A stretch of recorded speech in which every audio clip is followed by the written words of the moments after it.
കർത്താവിന്റെ പരിശുദ്ധമായ നാമം ഈ രാത്രി പിന്നെയും വാഴ്ത്തപ്പെടട്ടെ.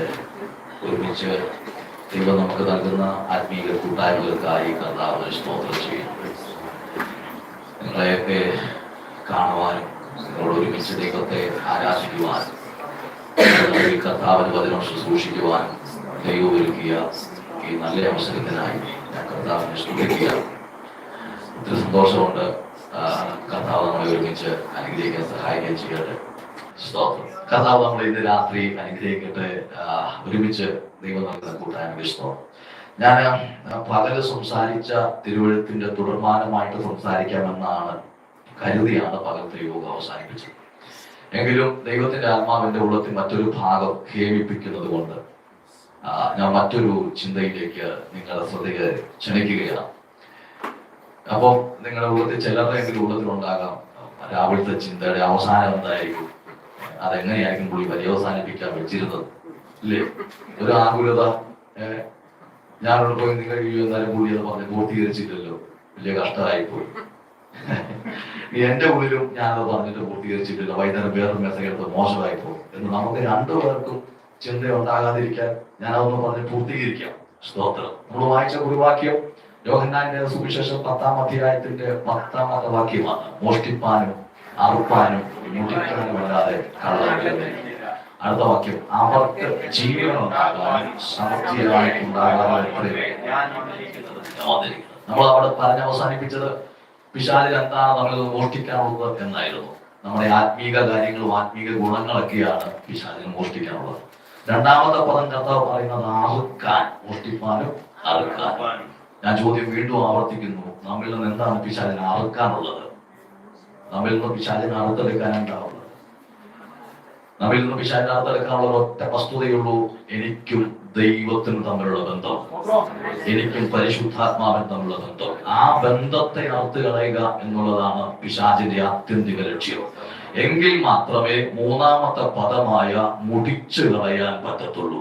നമുക്ക് മനസ്സിലാകുന്നത് നമ്മളുള്ള ദൈവിക ഗുണങ്ങളെ, ദൈവിക സ്വഭാവങ്ങളെ ഒക്കെ മോഷ്ടിച്ചെടുത്ത്, നമ്മുടെ പ്രാർത്ഥനയും ആത്മീക കാര്യങ്ങളെ മോഷ്ടിച്ച് നമുക്ക് ദൈവത്തോടുള്ള ബന്ധത്തെ അറുത്ത് കളഞ്ഞിട്ട് മൂന്നാമത്തെ അവന്റെ പദ്ധതിയിലേക്ക് പ്രവേശിക്കും, മുടിച്ചു കളയാൻ തുടങ്ങും.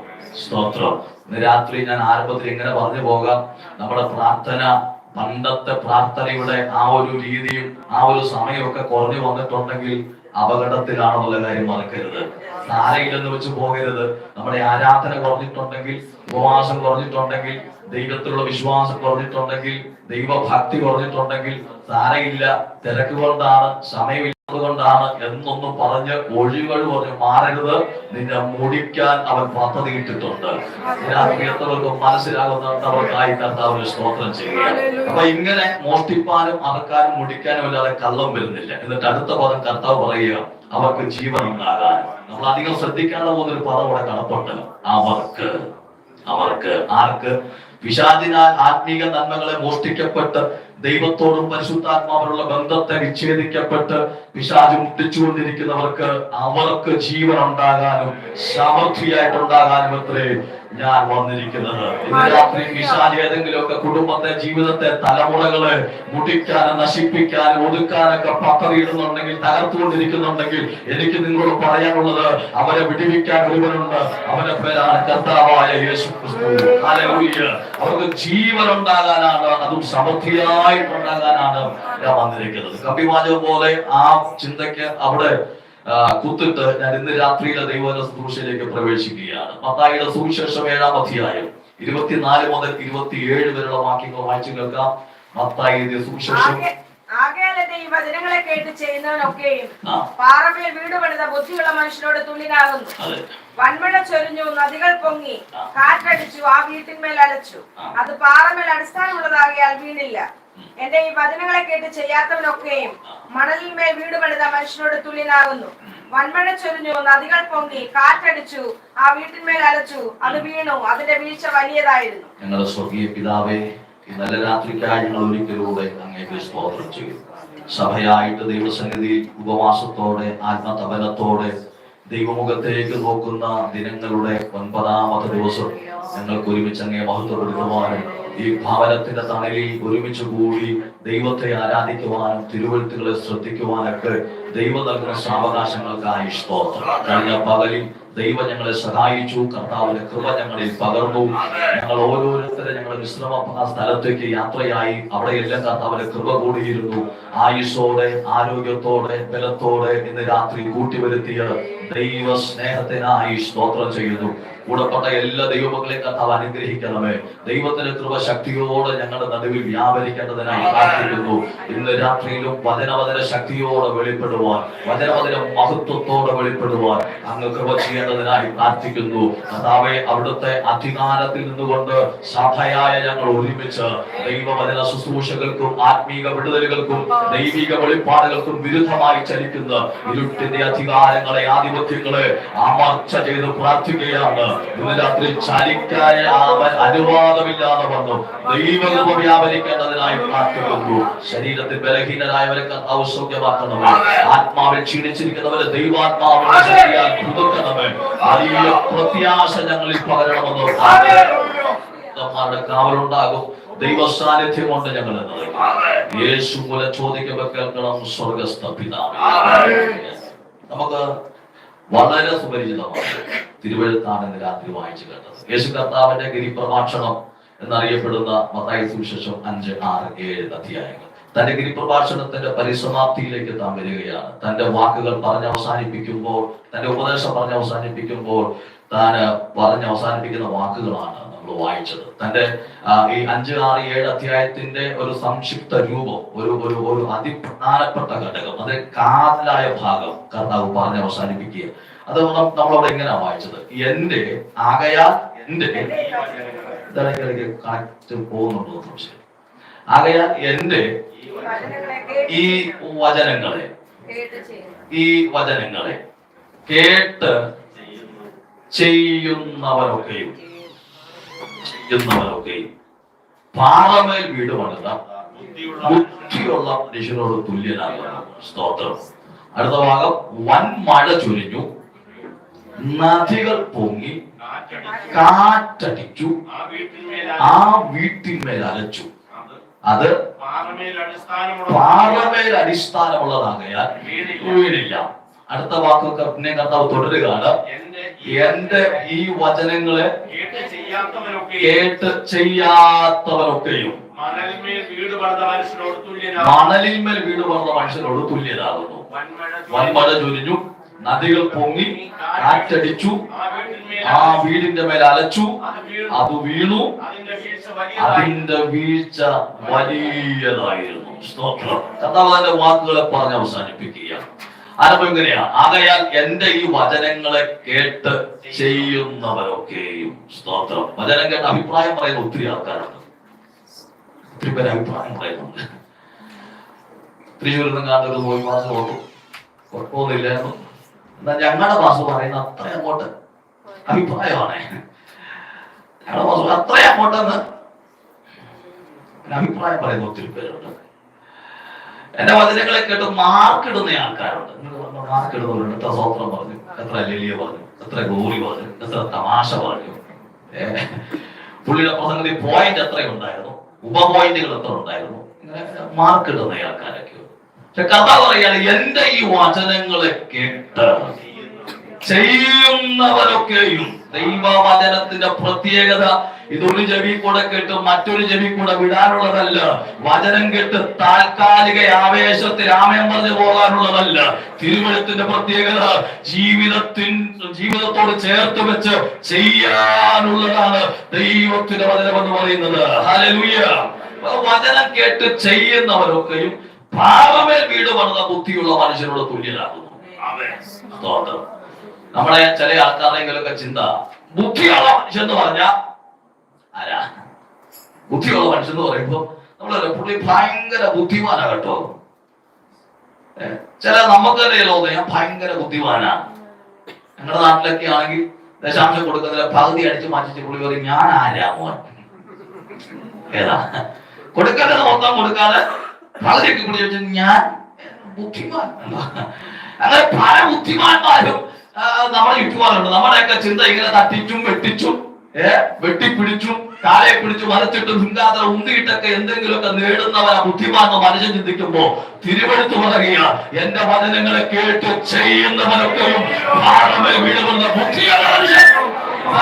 ബുദ്ധിയുള്ള മനുഷ്യൻ പലരും പറയുന്നത് വചനം കേട്ട് ചെയ്യുന്നവരാ ബുദ്ധിയുള്ള മനുഷ്യൻ. ഈ 4 വാക്യങ്ങൾ ചേർത്ത് പഠിക്കുമ്പോ 1-2 കാര്യങ്ങൾ നമുക്ക് അവിടെ കാണാൻ പറ്റും. അതിന് മുമ്പ് എഴുത്തുകാരനെ കുറിച്ച് ഒരു കാര്യം പറഞ്ഞിട്ട് വേണം പോകാൻ, അല്ലെങ്കിൽ ശരിയല്ലല്ലോ. സ്തോത്രം. മത്തായിയുടെ സുവിശേഷമാണ്. ഇദ്ദേഹത്തിന് മറ്റൊരു പേരുണ്ട്, ചുങ്കക്കാരൻ, ലേവി.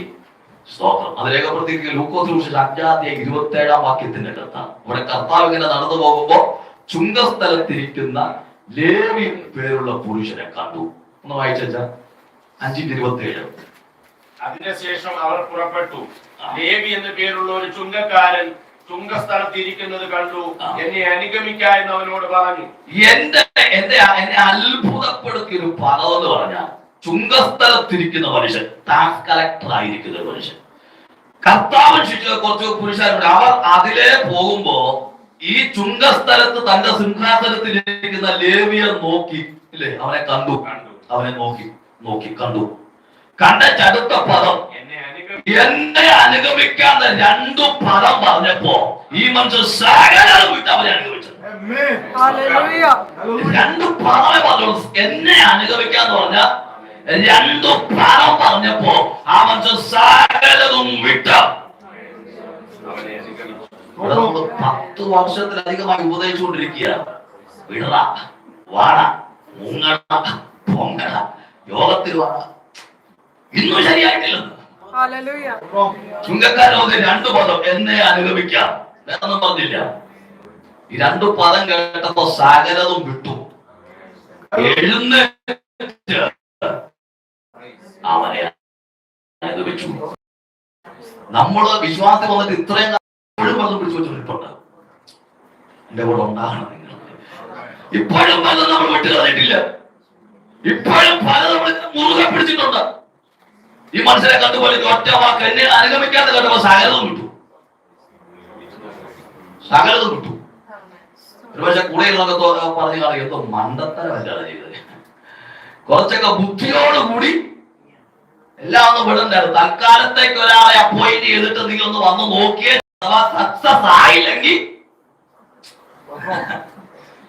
അല്ലേ, തൽക്കാലത്തേക്ക് ഒരുവരെ കൂലിക്ക് വെച്ചിട്ട് ഒന്ന് വന്നു നോക്കാം. 2 മാസം കഴിഞ്ഞ് 3 മാസം കഴിഞ്ഞ് അഥവാ ഇവിടെയും ആരെങ്കിലും എത്തി പിടിക്കാൻ പറ്റിയില്ലെങ്കിൽ തിരിച്ചു കയറാൻ ഒരിടം. സകലതും വിട്ടിട്ടില്ല. ഈ മനുഷ്യൻ സകലതും വിട്ടു. എന്നിട്ട് എഴുന്നേറ്റു അവനെ അനുഗമിച്ചു. ഇന്ന് നേരാമണ്ണം കർത്താവനെ അനുഗമിക്കാൻ പറ്റാത്തതിന്റെ കാര്യം പലതും നമ്മുടെ കയ്യിലിരിക്കുന്നതുകൊണ്ടാണ്. ഇടയ്ക്കൊരു ചൊല്ലി ഇങ്ങനെ പൊങ്ങി കയറി, മടി കനമുള്ളവന് മടിക്കാത്ത പലതും ഇരിക്കുന്നതുകൊണ്ട് നമുക്ക് നേരാമണ്ണം അനുഗമിക്കാൻ പറ്റാത്തത്. പലതും വിടാനുള്ള മടി, പലതിനും വിട്ടുകളയാനുള്ള ഭയം, പലതിനെ ത്യജിക്കാനുള്ള അവനെ ത്യജിച്ചു കളയാനുള്ള ഭയം നിമിത്തം നമ്മൾ ഇന്നും പലർക്കും എഴുന്നേക്കാൻ പറ്റിയിട്ടില്ല വേണ്ടതുപോലെ. ആരാധിക്കുന്നുണ്ട്, പാടുന്നുണ്ട്, പ്രാർത്ഥിക്കുന്നുണ്ട്, ഉപവസിക്കുന്നുണ്ട്, അങ്ങനെ പല കാര്യങ്ങളും ചെയ്തിട്ടു ഇന്നും നേരാമെന്ന ആത്മതലത്തിൽ എഴുന്നേറ്റ് നിൽക്കാൻ പറ്റാതെ അവ വീണും കുനിഞ്ഞും അമർന്നു പോകുന്നതിന്റെ കാര്യമെന്ന് പറഞ്ഞാൽ വിടാനുള്ളത് പലതും വിടാൻ മനസ്സില്ലാതെ പിടിച്ചുകൊണ്ട് നടക്കുന്ന കാര്യം രാത്രി മറക്കരുത്. മനുഷ്യൻ സകലതും വിട്ടു. ബുദ്ധിയുള്ളവരൊക്കെ പറഞ്ഞേക്കാം അന്നത്തനായി പോയിട്ടല്ല ആശയം. കുറച്ചെങ്കിലുമൊക്കെ സേവ് ചെയ്തേച്ച് കിട്ടിയത് സകലതും വിട്ടേച്ച് ബാക്കി വീട്ടിലുണ്ടായിരുന്ന പുള്ളി ഒരു വിരുന്നും കൂടെ കഴിച്ചു. എല്ലാരെയും കൂടെ കൂട്ടിയ ഒറ്റ മീറ്റിംഗ് അടിച്ചു പൊളിച്ചൊരു മീറ്റിംഗ് നടത്തി. എന്തോ ഒരു വലിയ വിരുന്ന്, കുഞ്ഞു വിരുന്നൊന്നുമല്ല, സ്വത്രം വലിയൊരു വിരുന്ന് നടത്തി. ഉണ്ടായിരുന്ന സമ്പാദ്യം കൂടെ പൊട്ടിച്ച ആ വിരുന്നിന്റെ അകത്തിട്ടേച്ച് പുള്ളി അങ്ങ് പോരുക. സ്തോത്രം. നിങ്ങൾക്കൊരു കാര്യം അറിയണോ? യേശു കർത്താവ് തന്റെ ശിഷ്യന്മാരെ 12 ശിഷ്യന്മാരെ തെരഞ്ഞെടുക്കാൻ വേണ്ടി ഒരു രാത്രി പ്രാർത്ഥന കഴിച്ചു. 12 മണിക്കൂർ നീണ്ടു നിൽക്കുന്ന പ്രാർത്ഥനയുടെ നടുവിൽ പിതാവുമായിട്ടുള്ള സംസാരത്തിന് ഇടയിൽ എന്റെ ചിന്തയാണ്, പിതാവ് ഇങ്ങനെ പറഞ്ഞു കാണും, പുത്ര, കർത്താവേ, യേശുവേ, നീ നിന്റെ 12 ശിഷ്യന്മാരെ തെരഞ്ഞെടുക്കുന്ന കൂട്ടത്തിൽ ഈ മത്തായി എന്ന് പേരുള്ളവൻ വിട്ടുകളയരുത്. മത്തായി എന്ന് പേരുള്ളവരെ വിട്ടില്ല. എന്താ കാര്യം? നിന്റെ ഒറ്റ വാക്കിന്റെ പുറത്ത് സകലതും വിട്ട് എഴുന്നേറ്റ് വന്നവനാണ് അവൻ. അവന്റെ പിടി വിട്ട് കളയരുത്, അവനെ തള്ളിക്കളയരുത്, അവനെ നിന്നോട് ചേർത്ത് നിർത്തിക്കണം. സകലതും വിട്ട് എഴുന്നേറ്റ് വന്ന മനുഷ്യൻ നടന്നു കയറിയത് അപ്പോസ്തലൻ എന്ന പദവിക്കകത്തേക്ക്. ഇന്ന് രാത്രി എത്ര പേർക്ക് മനസ്സിലാകുന്നുണ്ട്?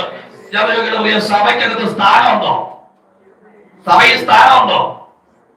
ഉണ്ടെന്നോ? പൗലോസ് പറയാ, ഒന്നാമത് അപ്പോസ്തലൻ, രണ്ടാമത് പ്രവാചകൻ, മൂന്നാമത് ഉപദേഷ്ടാവ്. അപ്പൊ സ്ഥാനമുണ്ടേ. 1, 2, 3 സ്ഥാനം സഭയ്ക്കകത്തുണ്ട്. അങ്ങനെ സകലതും വിട്ട് എഴുന്നേറ്റ് വന്നവര് സ്വർഗത്തിൽ ദൈവം നടത്തി കരത്തെ പിടിച്ച് നടത്തിക്കൊണ്ടുവന്നത് 1ാം സ്ഥാനത്തേക്കാണ്. സകലതും വിട്ട് എഴുന്നേറ്റ് വന്നവൻ വഴിവെക്കി നശിച്ചു പോയില്ല, ഒന്നുമില്ലാത്തവരായി തീർന്നില്ല. സഭയ്ക്കകത്ത് 1ാമനെന്ന പദവിക്കകത്തേക്ക് സ്വർഗത്തിലെ ദൈവങ്ങളെ കൊണ്ടുവന്നെങ്കിൽ ഇന്ന് രാത്രി ദൂത് പറയാം, എന്നെ മാനിക്കുന്നവരെ ഞാൻ മാനിക്കുമെന്നുള്ള ദൈവത്തിനാണ്. യേശുവിനെ വളരെ നിമിത്തം വാക്ക് നിമിത്തം എന്തെങ്കിലും നീ വിട്ടുകളയിട്ടുണ്ടെങ്കിൽ, ത്യജിച്ചിട്ടുണ്ടെങ്കിൽ, തിരസ്കരിച്ചിട്ടുണ്ടെങ്കിൽ ഇന്ന് രാത്രി ഭയപ്പെടരുത്. നിന്നെ മാനിക്കുന്ന ദൈവമുണ്ട്. 1ാം സ്ഥാനത്തേക്ക് ആ മനുഷ്യനെ കൊണ്ടുവരിക. ഇനി അദ്ദേഹം മാത്രമല്ല 1ാം സ്ഥാനത്തേക്ക് വന്നേ. നമ്മൾ വേദപുസ്തകം പഠിക്കുമ്പോ അഥവാ ബൈബിൾ സ്കൂളിലൊക്കെ പഠിക്കുമ്പോ സുവിശേഷം എഴുതിയ ക്രമം വെച്ച് നോക്കിയാൽ 1ാമത് എഴുതിയത് മർക്കോസാണ്.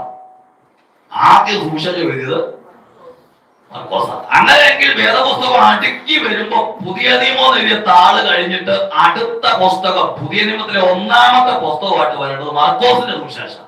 അദ്ദേഹമാണ് ആദ്യം എഴുതിയത്. അതാണ് സ്വാഭാവികമായിട്ടും 1ാമത് വരേണ്ടത്. സ്തോത്രം.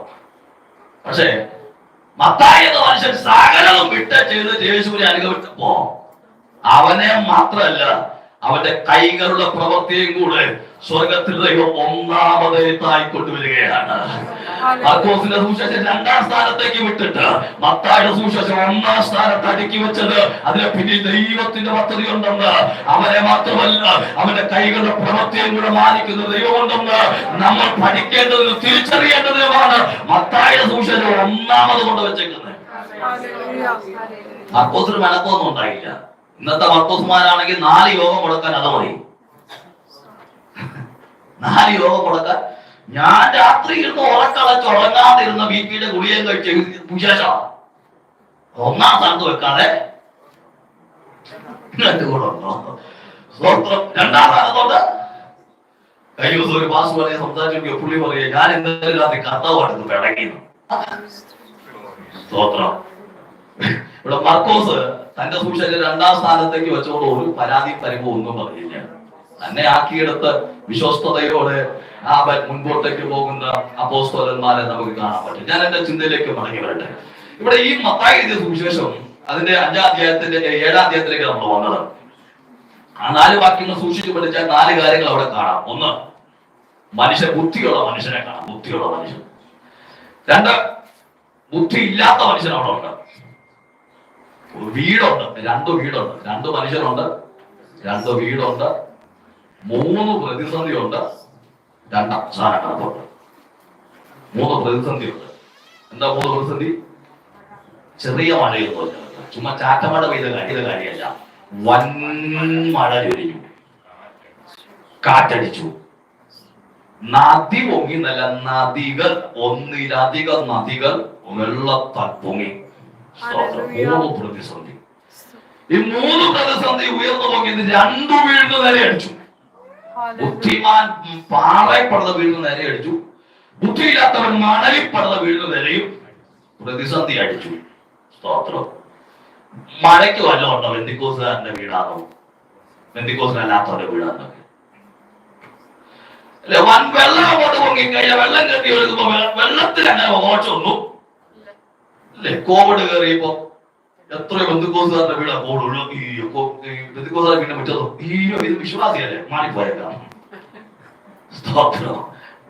ഇവിടെ മുഖപക്ഷം ഇല്ലാതെ ഹിന്ദു എന്നോ ഇസ്ലാം എന്നോ വിശ്വാസിയെന്നോ അവിശ്വാസിയെന്നോ മുഖപക്ഷമില്ലാതെ കയറി അങ്ങ് നിരങ്ങി കോവിഡ്. ഇവിടെ പ്രതിസന്ധിക്കൊന്നും വിശ്വാസിയെന്നോ അവിശ്വാസിയെന്നോ നോട്ടമൊന്നും അടിച്ചപ്പോ 2 വീടിന് നേരെ അടിച്ചു. അപ്പൊ ജനം ചോദിക്കും, അങ്ങനെയാണെങ്കിൽ പിന്നെ ഞങ്ങൾ ഈ സകലവും വിട്ട് ഇതിന്റെ പിന്നാലെ വരേണ്ട കാര്യം വല്ലതുണ്ടോ? അവന്റെ വീട്ടിലടിക്കുന്നവളെ എന്റെ വീട്ടിൽ വലിക്കും. പിന്നെ ഞാൻ ഈ ഉപവസിച്ച് പ്രാർത്ഥിച്ചതിന്റെ ഗുണമല്ല. അവിടെ കയറിയവളോ എന്റെ വീട്ടിൽ കയറിക്കും. പിന്നെ ഞാൻ ഈ പെടാപ്പാട് മൊത്തം പെടന്റെ കാര്യമല്ല. സ്തോത്രം. അവന് വരുന്ന അതേ പ്രതിസന്ധി എനിക്കും വരുന്നു. അവർക്കുണ്ടാകുന്ന അതേ രോഗം എനിക്കുണ്ടാകുന്നു. അവര് പോകുന്ന അതേ ബുദ്ധിമുട്ടി കൂടെ ഞാൻ പോകുന്നു. അവരാണെങ്കിൽ ഇതുവരെ പള്ളിയിൽ പോയി ഞാൻ കഴിഞ്ഞ ആഴ്ച കൂടെ 21 എഴുന്നേറ്റതാണ്. അവർക്കുണ്ടാകുന്ന സെയിം സംഭവം എനിക്കും അവർക്ക് തമ്മിൽ വ്യത്യാസമില്ല. ഇതിന് വ്യത്യാസം കിടക്കുന്നതിന്റെ പര്യവസാനത്തിലാണ്. നദികൾ പൊങ്ങി, വൻമഴ പെയ്തു, കാറ്റടിച്ചു. രണ്ടിന്റെ പര്യവസാനം നോക്കിയോളൂ. പാറമേൽ അടിസ്ഥാനമുള്ളത് വീണില്ല, മണലിമേൽ അടിസ്ഥാനമുള്ളത് വീണെന്ന് മാത്രമല്ല, അതിന്റെ വീഴ്ച വലിയതായതൊന്നും കൂടെ. ഇന്ന് രാത്രി ദൂരെ പറയാം, ആത്മാവിനും സത്യത്തിലും ദൈവത്തെ ആരാധിക്കുന്ന വിശുദ്ധ വചനത്തിന്റെ പ്രമാണത്തോട്ട് ജീവിക്കുന്ന ഒരു ഭക്തന്റെ വീഴുന്നതിന്, ഭക്തയുടെ വീഴുന്നതിന് പ്രതികൂലം ഉണ്ടാകത്തില്ലെന്നല്ല, നിന്റെ ഭവനത്തെ മറിച്ചിടാൻ ഉയരത്തിൽ കരുത്തുള്ള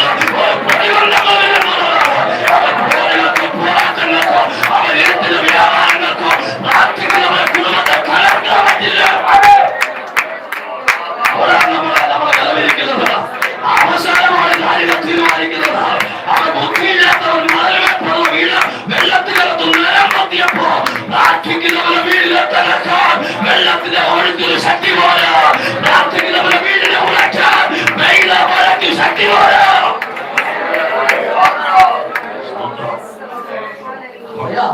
കാര്യത്തിന് കടപ്പ് കിടക്കുന്നത്. മഴ കയറിയൊന്ന് പോകും, മറിച്ചിടാൻ പറ്റത്തില്ല, തകർത്ത് കളയാൻ പറ്റത്തില്ല. കാര്യം ഇതിനെ പരിപാലിക്കുന്ന ഒരു ദൈവമുണ്ട്. ഞാൻ എന്റെ 5-ാം അധ്യായത്തോട് എന്റെ ഈ വചനങ്ങളെ ഏത് വചനം? ഗിരിപ്രഭാഷകം. ഞാൻ ഈ 3 അധ്യായങ്ങളോട് നിങ്ങളോട് സംസാരിച്ച ഈ വചനങ്ങളെ കേട്ട് ചെയ്യുന്നവൻ. തുടങ്ങുന്നത് 5:1 വായിക്കാം. കണ്ടാറെ മലമേൽ കയറി അവൻ ഇരുന്ന ശേഷം ശിഷ്യന്മാർ അടുക്കൽ വന്നു. അവൻ തിരുവായ് മൊഴിഞ്ഞ് അവരോട് ഉപദേശിച്ചെന്നാൽ, ഒന്ന് ശ്രദ്ധിക്കണം. ഈ 5-6-7 അധ്യായത്തിലെ കോമൺ പൊതുവായിട്ടൊരു പേര് നമ്മൾ ഒരു ഗിരിപ്രഭാഷണം. തുടങ്ങുന്നത് ഇങ്ങനെയാണ്: അവൻ പുരുഷാരത്തെ കണ്ടപ്പോ മലയുടെ മുകളിൽ കയറി. അവിടെ ഇരുന്ന ശേഷം ശിഷ്യന്മാർ അടുക്കൽ വന്നു. അവിടെ ഇരുന്ന ശേഷം ശിഷ്യന്മാർ എവിടെ നിന്ന്? പുരുഷാരത്തിന്റെ ഇടയിൽ നിന്ന് ശിഷ്യന്മാർ എഴുന്നേറ്റ് അവന്റെ അടുക്കൽ വന്നു. ക്ലിയറായി? അവൻ പുരുഷാരത്തെ കണ്ടപ്പോ മലയുടെ മുകളിൽ കയറി, സെപ്പറേറ്റ് ചെയ്ത് മാറിയിരിക്കുക. അവൻ ഇരുന്ന ശേഷം പുരുഷാരത്തിനിടയിൽ നിന്ന് ശിഷ്യന്മാർ എഴുന്നേറ്റ് അവന്റെ അടുക്ക വന്നു. ഇപ്പൊ 2 ഗ്രൂപ്പുണ്ട് അവിടെ. ശിഷ്യന്മാർ ഒരു ഗ്രൂപ്പുണ്ട് കർത്താവിനോട് ചേർന്ന്, പുരുഷാരത്തിന് ഒരു ഗ്രൂപ്പുണ്ട് കർത്താവിനോട് അകന്ന്. ഈ 2 ഗ്രൂപ്പ് നിങ്ങൾ കണ്ടോ? അടുത്തിരിക്കുന്ന ശിഷ്യന്മാരുടെ ഗ്രൂപ്പുണ്ട്, അകത്തിരിക്കുന്ന പുരുഷാരത്തിന്റെ ഗ്രൂപ്പുണ്ട്. ഇന്ന് രാത്രി ഒരു ചോദ്യം ഞാൻ നിങ്ങളോട് ഒരു ചോദ്യം കൂടെ ചോദിക്കാം. നിങ്ങൾക്ക് ഇതിനകത്ത് ഏത് ഗ്രൂപ്പിലിരിക്കാനാണ് താല്പര്യം? ശിഷ്യന്മാരുടെ ഗ്രൂപ്പിലിരിക്കണോ, പുരുഷാരത്തിന്റെ ഗ്രൂപ്പിലിരിക്കണോ? സൂക്ഷിക്കുത്തരം പറയാം. ശിഷ്യന്മാരുടെ ഗ്രൂപ്പിലിരിക്കണോ, പുരുഷാരത്തിന്റെ കൂടെ ഇരിക്കണോ? 2 ഗ്രൂപ്പുണ്ട്. എവിടെ വേണേലും നമുക്ക് ഇരിക്കാം. ചിലർക്ക് ഇഷ്ടം പുരുഷാരത്തിന്റെ കൂടെ ഇരിക്കാനാണ്. അതെന്താ പാസ്റ്റർ? അവിടെ എപ്പോ വേണേലും വരാം, എപ്പോ വേണേലും പോകാം, കണക്കെടുക്കാനാണില്ല. ഇരുന്നോണ്ട് 2 കവർ ഉറങ്ങിയാലും കുഴപ്പമില്ല. പുരുഷാരത്തിനിടയിൽ അവ 2 കൂട്ടുക വിട്ടാൽ ആരും എന്ത് ചെയ്യില്ല. ഇടയ്ക്കൊന്നും മയങ്ങാം. സ്തോത്രം. ആശീർവാദം പറയുമ്പോഴേക്ക് പൊങ്ങിയാ മതി. പുരുഷാരത്തിനിടയിൽ സ്വത്രായിട്ട് കൊടുക്കണ്ട, ദശാംശം കൊടുക്കണ്ട, കോട്ടേജ് മീറ്റിംഗ് നടത്തണ്ട, ഉപവാസ പ്രാർത്ഥന വേണ്ട. പുരുഷാരത്തിനിടയിൽ ഇങ്ങനെ കുറെ ഗുണങ്ങളുണ്ടെന്ന്. പക്ഷെ ശിഷ്യന്മാരുടെ ഇടയിലോട്ട് കയറിയാൽ അതല്ല. ഇവിടെ നീ എപ്പോ വന്നെന്നുള്ള നോട്ട് ചെയ്ത്, കാരണം 12 പേരേ ഉള്ളൂ. പുരുഷാരം പോലെ വലിയൊരു ക്രൗഡ് ഇല്ല, എണ്ണപ്പെട്ട 12 പേർ. ഒരാൾ താമസിച്ച അന്നേരം ഉപദേശിക്കും, എന്നാ താമസിച്ചേ? സ്വതന്ത്രം. ആസ്വാദം പലരും പോയാൽ പോയും.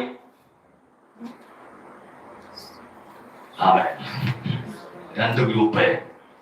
എന്റെ ചിന്ത നിങ്ങൾക്ക് ശിഷ്യന്മാരുടെ ഗ്രൂപ്പത്തിൽ ഇരിക്കാനായിരിക്കാൻ താല്പര്യം കൂടുതൽ. അങ്ങനെയല്ലേ വരാവൂ. സ്തോത്രം. പുരുഷാരത്തിന്റെ ഗ്രൂപ്പും ശിഷ്യന്മാരുടെ ഗ്രൂപ്പും ഉണ്ടാവും. ഇനി ഒന്നുകൂടെ വായിച്ച കാര്യം. അവൻ തിരുവായ് മൊഴിഞ്ഞ് അവരോട് ഉപദേശിച്ചത് എന്തെന്നാൽ, ആരോട് ഉപദേശിച്ചത്? ശിഷ്യന്മാരോട് തിരുവായി മൊഴിഞ്ഞ് നമ്മൾ ആദ്യം പറഞ്ഞ 5, 6, 7 അധ്യായം ഗിരി പ്രഭാഷണമാണ്. ഇപ്പൊ കണ്ടോ, പ്രഭാഷണം ഉപദേശമായി. പ്രഭാഷണം എന്തായി? ഉപദേശമായി. ഇതെങ്ങനെ പ്രഭാഷണം ഉപദേശമായത്? ഒറ്റ കാര്യമുള്ളൂ, കർത്താവിനോട് അകന്നിരിക്കുന്ന പുരുഷാരത്തിന് ഇത് പ്രഭാഷണവും കർത്താവിനോട് അടുത്തിരിക്കുന്ന ശിഷ്യന്മാർക്ക് ഇത് ഉപദേശമാണ്. അപ്പൊ ശിഷ്യന്മാരുടെ ഗ്രൂപ്പിലോട്ട് കയറിയാലുള്ള ഗുണം എന്നാന്നറിയാമോ? പുരുഷാരത്തിന്റെ ഇടയിൽ നിന്നുള്ള ഗുണം എന്നാന്നറിയാമോ? 1.5 മണിക്കൂർ നല്ലൊരു പ്രഭാഷണം കേട്ട ഒരാമരം പറഞ്ഞ് വീട്ടിൽ പോകാം. നല്ലൊരു പ്രസംഗം അല്ലേ? എന്നാ പ്രസംഗമായിരുന്നോ? വാക്കുകളൊക്കെ അങ്ങോട്ട് കേൾക്കണം, മണി പോലെ ഇതുപോലെ ആരും ഇതുവരെ ഭയങ്കര അഭിപ്രായം, നല്ല പ്രസംഗം. എന്നാൽ പുരുഷാരത്തിന് അറിയുന്നത് ശിഷ്യന്മാരുടെ കൂട്ടത്തിലോട്ട് കയറിയാൽ അവിടെ പ്രഭാഷണമല്ല, ഉപദേശമാണ്. ഉപദേശം. ശിഷ്യന്മാരുടെ ഗ്രൂപ്പിന്റെ അകത്തോട്ട് കയറുമ്പോൾ ഓർത്തോളം, ഇവിടെ പ്രഭാഷണമല്ല, ഉപദേശമാണ്. എന്ന് പറഞ്ഞാൽ നിന്റെ ജീവിതത്തിന്റെ ആട്ടിമുട്ടി മേഖലകള് വിശുദ്ധ വചനത്തിന്റെ അടിസ്ഥാനത്തിൽ ആണെന്ന് കുറിച്ച് ഉപദേശിക്കുന്ന ഒരനുഭവമാണ് അവ ശിഷ്യന്മാരുടെ ഗ്രൂപ്പിലോട്ട് കയറിയ. കേട്ടില്ല, ചില വിശ്വാസികൾ പറഞ്ഞില്ല, ഈ പുള്ളിക്ക് പോങ്ങാലും ഉപദേശിക്കാനെ, എന്നെ എവിടെ വെച്ച് കണ്ടാലും പുള്ളിക്ക് ഉപദേശിക്കാനെ. ശിഷ്യന്മാരുടെ ഗ്രൂപ്പോട്ട് കയറിയ ഗുണമാണ് തിന്നരുത്, കുടിക്കരുത്, തൊടരുത്, പോകരുത്, വരരുത്. സ്തോത്രം. ഇങ്ങനെ പല ഉപദേശങ്ങൾ അവിടെ ഉണ്ട്, ശിഷ്യന്മാരുടെ ഗ്രൂപ്പിലുണ്ട്. ചില പറഞ്ഞു കേട്ടിട്ടുണ്ടോ, എന്നെ കൂടെ ഉപദേശിക്കാൻ ഒന്നും ഉപദേശം പണി ചെയ്തിട്ട് എന്നെ കൂടെ ഉപദേശിക്കാനൊന്നും നീ പുരുഷാരത്തടെ എത്തിക്കാൻ കൊള്ളാം, ശിഷ്യന്മാരുടെ ഗ്രൂപ്പിൽ കയറ്റാൻ കൊള്ളത്തില്ല. ശിഷ്യന്മാരുടെ ഗ്രൂപ്പിൽ കയറി അവിടെ ഉപദേശത്തിന് ബഹളാണ്. അതുകൊണ്ടല്ലേ ശിഷ്യന്മാരുടെ എണ്ണത്തിൽ കുറവൊന്ന്. ഉപദേശമില്ലാത്തത് നോക്കിയ പുരുഷാരം തിങ്ങി നിറഞ്ഞിരിക്കുക. പക്ഷെ ഉപദേശം കേൾക്കുന്നവരുടെ കൂട്ടത്തിൽ നോക്കി എണ്ണം പറ. അവിടുത്തെ പോലെ ക്രൗഡ് പിടിയില്ല, ചെറിയ ഗ്രൂപ്പേ ഉള്ളൂ. അത് തൊടുതൽ പിടിക്കുന്നതിന് മൊത്തം ഉപദേശം. എല്ലാ കാര്യത്തിനും ഉപദേശം. എന്തെങ്കിലും കാര്യം നമുക്ക് നോക്കാൻ ചെയ്യാൻ പറ്റും. അന്നേരം പറയും ബൈബിൾ അങ്ങനെ പറയുന്നില്ല കേട്ടോ, ഇങ്ങനെ ആകണം, ഇന്നുപോലെ ചെയ്യണം, കൃത്യമായിട്ട് ഉപദേശിക്കും. നമ്മുടെ ആൾക്കാർക്ക് പലതും ഈ ഉപദേശം ഒന്ന് കേൾക്കുമ്പോൾ ഒരു പ്രത്യേകതരം വിമ്മിട്ടം ഉണ്ടാകും, പ്രത്യേകതരം അസ്വസ്ഥത. ഉപദേശം കേൾക്കുമ്പോ നമുക്ക് ഇഷ്ടം ഉപദേശം ഇല്ലാതെ വചനം കേൾക്കുന്നതാ. രാവിലെ ഓർമ്മിച്ചോളെ തലയിലോട്ട് കൈവച്ചിട്ട് മകനെ മകളെ പറക്കുന്ന വിമാനം ഞാൻ കാണുന്നു, മഞ്ഞു പെയ്യുന്ന കാണുന്നു. ഇതൊക്കെ ഉപദേശമില്ലാതെ കേൾക്കുമ്പോ ഭയങ്കര രസമാണ്. അയ്യോ എന്നാ പ്രവചനം വന്നറിയോ, ഞങ്ങൾ ഇതുപോലെ പ്രവചനം ഇതുവരെ. ചില പറഞ്ഞു കേട്ടിട്ടുണ്ടോ ഉപദേശിയെ? ഞാൻ ചിലരോടൊക്കെ ദൂത് പറയുമ്പോ അവർ പ്രാർത്ഥന കഴിച്ച് കണ്ണീരൊക്കെ തുറന്നിട്ട് എന്ന് പറഞ്ഞു, പാസ്റ്ററേയും കൂടെ കൂട്ടി 16ാമത്തെ ആളാണ് ഇതെന്നോട് പറയുന്നത്. അതിപ്പൊക്കെ കാണാം, പാസ്റ്ററേയും കൂടെ കൂട്ടി 16ാമത്തെ ആളാണ്. എന്തോ ഭയങ്കര അഭിമാനമായിട്ടാ. നിങ്ങൾ തിരിച്ചു ചിന്തിച്ച്, എന്നെയും കൂടെ കൂട്ടി 16ാമത്തെ ആളിലൂടെയും പരിശുദ്ധാത്മാവ് ഇതേ കാര്യം നിന്നോട് പറയണമെങ്കിൽ നീ ഉറപ്പായിട്ടല്ലേ? 15 പ്രാവശ്യം പറഞ്ഞിട്ട് ശരിയാകാത്തോണ്ടാ 16ാമത് കൂടെ ചെയ്ത്. മനസ്സിലാകുന്നുണ്ടോ? നമ്മുടെ വിചാരം ഇത് ക്രെഡിറ്റ് ആണ്. 16ാമത്തെ പ്രാവശ്യം സ്തോത്രം. 15 വട്ടവും പറഞ്ഞുകൊണ്ട് ഗുണം പിടിക്കാത്തോണ്ടാ 16ാമതും കൂടെ എത്തിച്ച് പറയിപ്പിച്ച്. ഒറ്റ പ്രാവശ്യം, ഒരു പ്രാവശ്യമേ പറയിപ്പിക്കാവുള്ളൂ.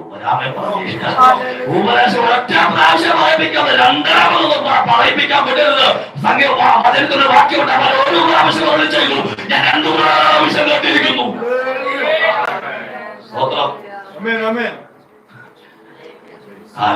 കൂടെ കൂടെ എന്ത് ചെയ്തത്? പറയിപ്പിക്കരുത്. അപ്പൊ ശിഷ്യന്മാരുടെ കൂട്ടത്തിൽ ഉപദേശമാണ് കൂടുതൽ. ജനങ്ങളോട് പറയാം, ഉപദേശം ഇല്ലാത്ത പ്രസംഗം കേൾക്കരുത്. ഉപദേശമില്ലാത്ത പ്രസംഗത്തിന് ചെവി കൊടുക്കരുത്.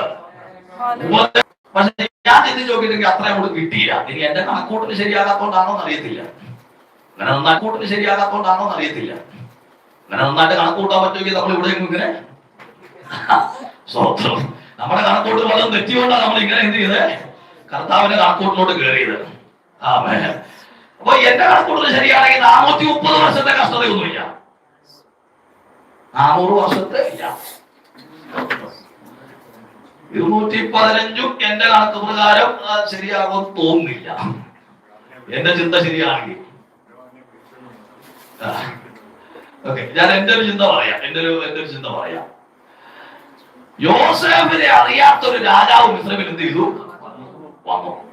അപ്പൊ തൊട്ടാണ് കഷ്ടത തുടങ്ങിയത്. ഈ രാജാവ് പറയാണ്, ഈ ജനം ഭയങ്കര ജനമാണ്, ഒരു യുദ്ധം ഉണ്ടാകുന്ന പക്ഷം ഇവർ ശത്രുക്കളുടെ പക്ഷത്തോട് ചേർന്ന് നമ്മളെ തോൽപ്പിച്ച് രാജ്യം വിട്ടുപോകാൻ സാധ്യതയുണ്ട്. അതുകൊണ്ട് നമ്മൾ അവരുടെ ബുദ്ധിയായിട്ട് എന്ത് ചെയ്യണം? അവിടെ തൊട്ട് അവരെ കഷ്ടതയിലേക്ക് നയിക്കി വിടുകയാണ്. ആ കാലത്ത് മോശ ജനിച്ചു. ഏത് കാലത്ത്? കഷ്ടത തുടങ്ങിയ സമയത്ത്, ആൺതലമുറകളൊക്കെ കൊന്നു കളയുന്ന സമയത്ത്. ആ കാലത്ത് ആര് ജനിച്ചു? മോശ ജനിച്ചു. മോശ 80-ാമത്തെ വയസ്സിൽ സ്വർഗത്തിൽ ഇറങ്ങി വന്നിട്ട് പറയും, ഈ ജനത്തെ വിടിവിക്കാൻ ഞാൻ ഇറങ്ങി വന്നിരിക്കുക. അവരുടെ കഷ്ടത ഞാൻ കണ്ടു, അവരുടെ നിലവിളി ഞാൻ കേട്ടു, അവരുടെ ഞെരുക്കം ഞാൻ അറിയുന്നു, ഞാൻ അവരെ വിടിവിക്കാൻ വന്നിരിക്കുക. എത്രാമത്തെ വയസ്സിൽ? അപ്പൊ എന്റെ കണക്കൂടി ശരിയാണെങ്കിൽ 80 വർഷമേ ഉണ്ടായിട്ടുള്ള കഷ്ടത. നിങ്ങൾക്ക് അതിനോട് യോജിക്കാൻ പറ്റുമെന്ന് അറിയത്തില്ല. മോശ ജനിച്ചത് മുതൽ പുറപ്പെടുവിക്കുന്നത് വരെ 80 വർഷത്തെ. അതിന് മുമ്പ് വലിയ കഷ്ടതയൊന്നും ഉണ്ടായിരുന്നില്ലെന്ന്, വലിയ സുഖമില്ലാത്ത കാര്യങ്ങളൊക്കെ അങ്ങോട്ട്, വലിയ കുഴപ്പമില്ലാതൊക്കെ അങ്ങോട്ട് പോകുമായിരുന്നു. യോസേഫിനെ അറിയാത്ത രാജാവ് വന്നപ്പോ മുതലാണ് സാഹചര്യങ്ങൾ മാറി മറിയാൻ തുടങ്ങിയത്.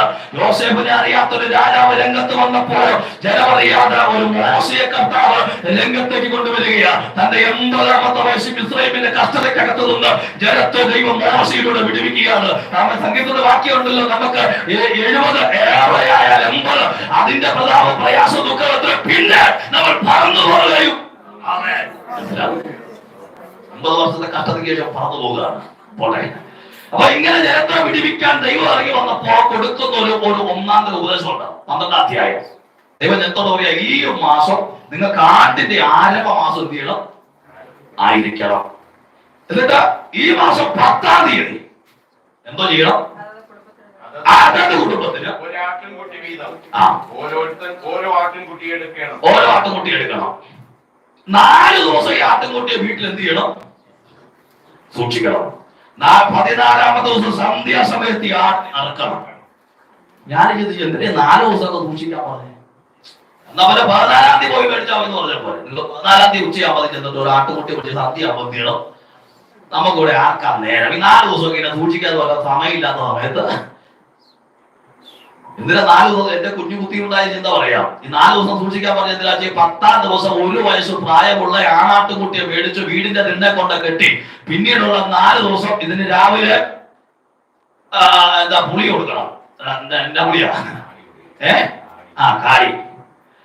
ഒരു 10-10 പച്ച പ്ലാവല വെട്ടിക്കൊണ്ടിട്ട് ഉച്ചയാകുമ്പോഴത്തേക്ക് പിന്നെ ഇതിന് കഞ്ഞിയും പയറും ഉണ്ടാക്കും. 4 മണിക്ക് പിന്നെ കൊടുക്കണം. രാത്രി ഉറങ്ങാൻ പറ്റും, ഇടയ്ക്കിടയ്ക്ക് എഴുന്നേറ്റ് നോക്കണം. ചുരുക്കം പറഞ്ഞാൽ 4 ദിവസം കൊണ്ട് ഈ ആടുമായിട്ട് നല്ലൊരു ബന്ധം ഉണ്ടാവും. എന്റെ ഒരു ചിന്തയാണ്, 4 ദിവസം കൊണ്ട് ഈ ആടുമായിട്ട് നല്ലൊരു ബന്ധം. ഈ ആടുമായിട്ട് നല്ലൊരു ബന്ധമുള്ളവരെ വലിയൊരു വിടുതലിലേക്ക് നയിക്കാൻ പറ്റത്തുള്ളൂ. സ്വത്രം. ഈ കാലഘട്ടത്തിൽ നമുക്ക് വിടുതൽ വേണം, പക്ഷെ ബന്ധം വേണ്ട. കിട്ടുന്നുണ്ടോ?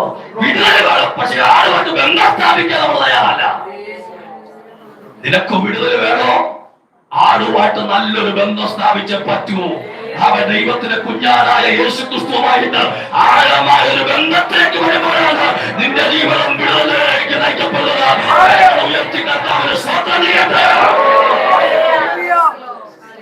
വേഗത്തിൽ മുമ്പോട്ട് പോകുന്ന 14-ാം തീയതി സന്ധ്യയ്ക്ക് ആടിനെ അറക്കണം. രക്തം പുറകെടുത്ത് കട്ടിലപ്പടി 2 പേരും കുറുപടി 2 പേരും തേക്കണം. ആടിന്റെ മാംസം തീയിൽ ചുട്ട് എന്ത് ചെയ്യണം? അല്ലാതെ പച്ചയായിട്ടോ വെള്ളത്തിൽ പൊടിയാനായിട്ടോ എന്ത് ചെയ്യരുത്. പച്ചയായിട്ട് തിന്നാൻ നിങ്ങൾക്ക് ദഹനക്കേടുണ്ടാവും. വെള്ളത്തിൽ പൊടിക്ക് തിന്നാൻ പാടില്ല. ഈ പച്ചയായിട്ട് തിന്നുന്ന ആൾക്കാരെ കണ്ടിട്ടുണ്ടോ? പച്ചയായിട്ട് തിന്നുന്ന ആൾക്കാരൊക്കെ ഉണ്ടെന്ന്. ഏത് ആടിന്റെ മാസം പച്ചയായിട്ട് അവർക്ക് ഇത് വായിച്ചിട്ട് ഒന്നും മനസ്സിലായിട്ടില്ല ഇതുവരെ. വായിക്കുന്നത് എന്ത്, പറയുന്നത് എന്ത്? സ്വത്രം. ഇപ്പൊ ഒരു പുള്ളി ഇറങ്ങിയിട്ടുണ്ട്, രവി എന്തുവാ, നമ്മുടെ നിരീശ്വരവാദിയുടെ നേതാവ് ഒരു ടീം. പുള്ളി ഇത് വായിക്കുന്നുണ്ട്, പക്ഷെ ഒന്നും മനസ്സിലായിട്ടില്ല. രവിയന്ദ്രൻ പച്ചയ്ക്ക് വായിച്ചോണ്ടാ, പച്ചയായിട്ട് വായിക്കുന്നുണ്ട്, ഇതൊന്നും ചെയ്യാത്ത മനസ്സിലാകാതെ. പക്ഷെ ഇത് തീയിൽ ചുടണം. വെള്ളത്തിൽ പുളിയായിട്ട് നിന്നരുത്. വെള്ളത്തിൽ പുളിയായിട്ട് നിന്നാൽ അതും കേടാ. ചില ആൾക്കാർക്ക് വെള്ളത്തിൽ കുഴിഞ്ഞാൽ ഇഷ്ടം. വെള്ളം ചേർത്ത് കൊടുത്താ വെള്ളം ചേർത്ത് കൊടുക്കുമ്പോ ചേർക്ക കുഞ്ഞെ വളർച്ച ഉണ്ടാകത്തില്ല. വെള്ളം ചേർത്ത് കഴിക്കുന്നവർ വളരെ ഭയങ്കര ഭാരമാണ്. വെള്ളം ചേർക്കാതെ പച്ചക്ക് തിന്നാതെ നീ തീക്കകത്ത് ചുട്ടത്ത് വെച്ച് നോക്കിയാൽ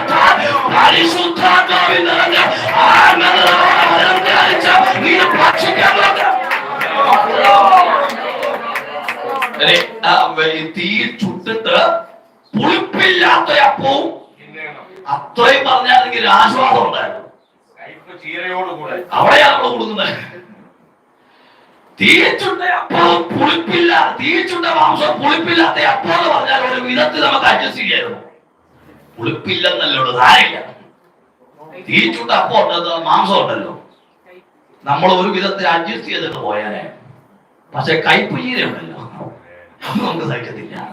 ഈ കയ്പ് ചീരയാണ് ഞങ്ങളുടെ വിഷയം. എന്റെ 1 മാസം എപ്പോഴേ ഞങ്ങൾ നിങ്ങളുടെ കൂട്ടത്തിൽ വരാൻ തോന്നിയാന്ന്. പക്ഷെ കയ്പ് ചീരയാണ് ഞങ്ങള്. കയ്പ് ചീര മാറ്റാവോ? നാളെ ഞങ്ങൾ മുങ്ങാം.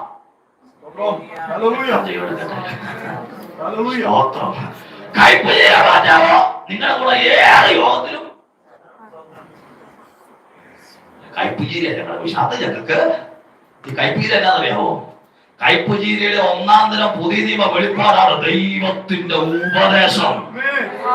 രാത്രി എത്ര പേർക്ക് മനസ്സിലാകുന്നുണ്ട്? തീക്കകത്ത് ചുട്ട മാംസവും പുളിപ്പില്ലാത്ത അപ്പവും വെറുതെ കഴിക്കരുത്. കയ്പ് ചീരയോട് കൂടെ, അർത്ഥം ഉപദേശത്തോട് കൂടെ ഉപദേശത്തോട് കൂടെ യോജിക്കപ്പെടണം. ഉപദേശത്തോട് കൂടെ കഴിക്കണം. കയ്പ് ചീര പുളിപ്പില്ലാത്ത അപ്പം, പുളിപ്പിച്ച അപ്പം എന്ത് ചെയ്യരുത്? എന്ന് നീ ആടിനെ അർത്ഥോ അന്ന് നിന്റെ വീട്ടിൽ നിന്ന് പുളിപ്പില്ലാത്ത പുളിപ്പുള്ളതൊക്കെ എന്ത് ചെയ്യണം? പുളിച്ചത് നീക്കണം, പുളിപ്പിക്കാൻ ഉപയോഗിക്കുന്നത് നീക്കണം. പുളിച്ചത് പാടില്ല, പുളിപ്പിക്കാൻ ഉപയോഗിക്കുന്നതും പാടില്ല. പുളിപ്പില്ലാത്ത അപ്പം തിന്നണം. എത്ര ദിവസം തിന്നണം?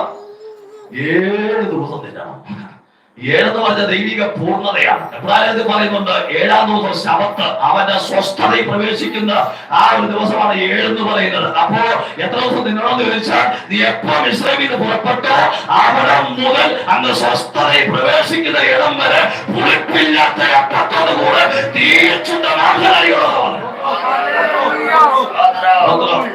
പുളിപ്പില്ലാത്ത അപ്പോ തച്ച മലയാളത്തിൽ പറഞ്ഞ പാപമില്ലാത്ത ജീവിതം.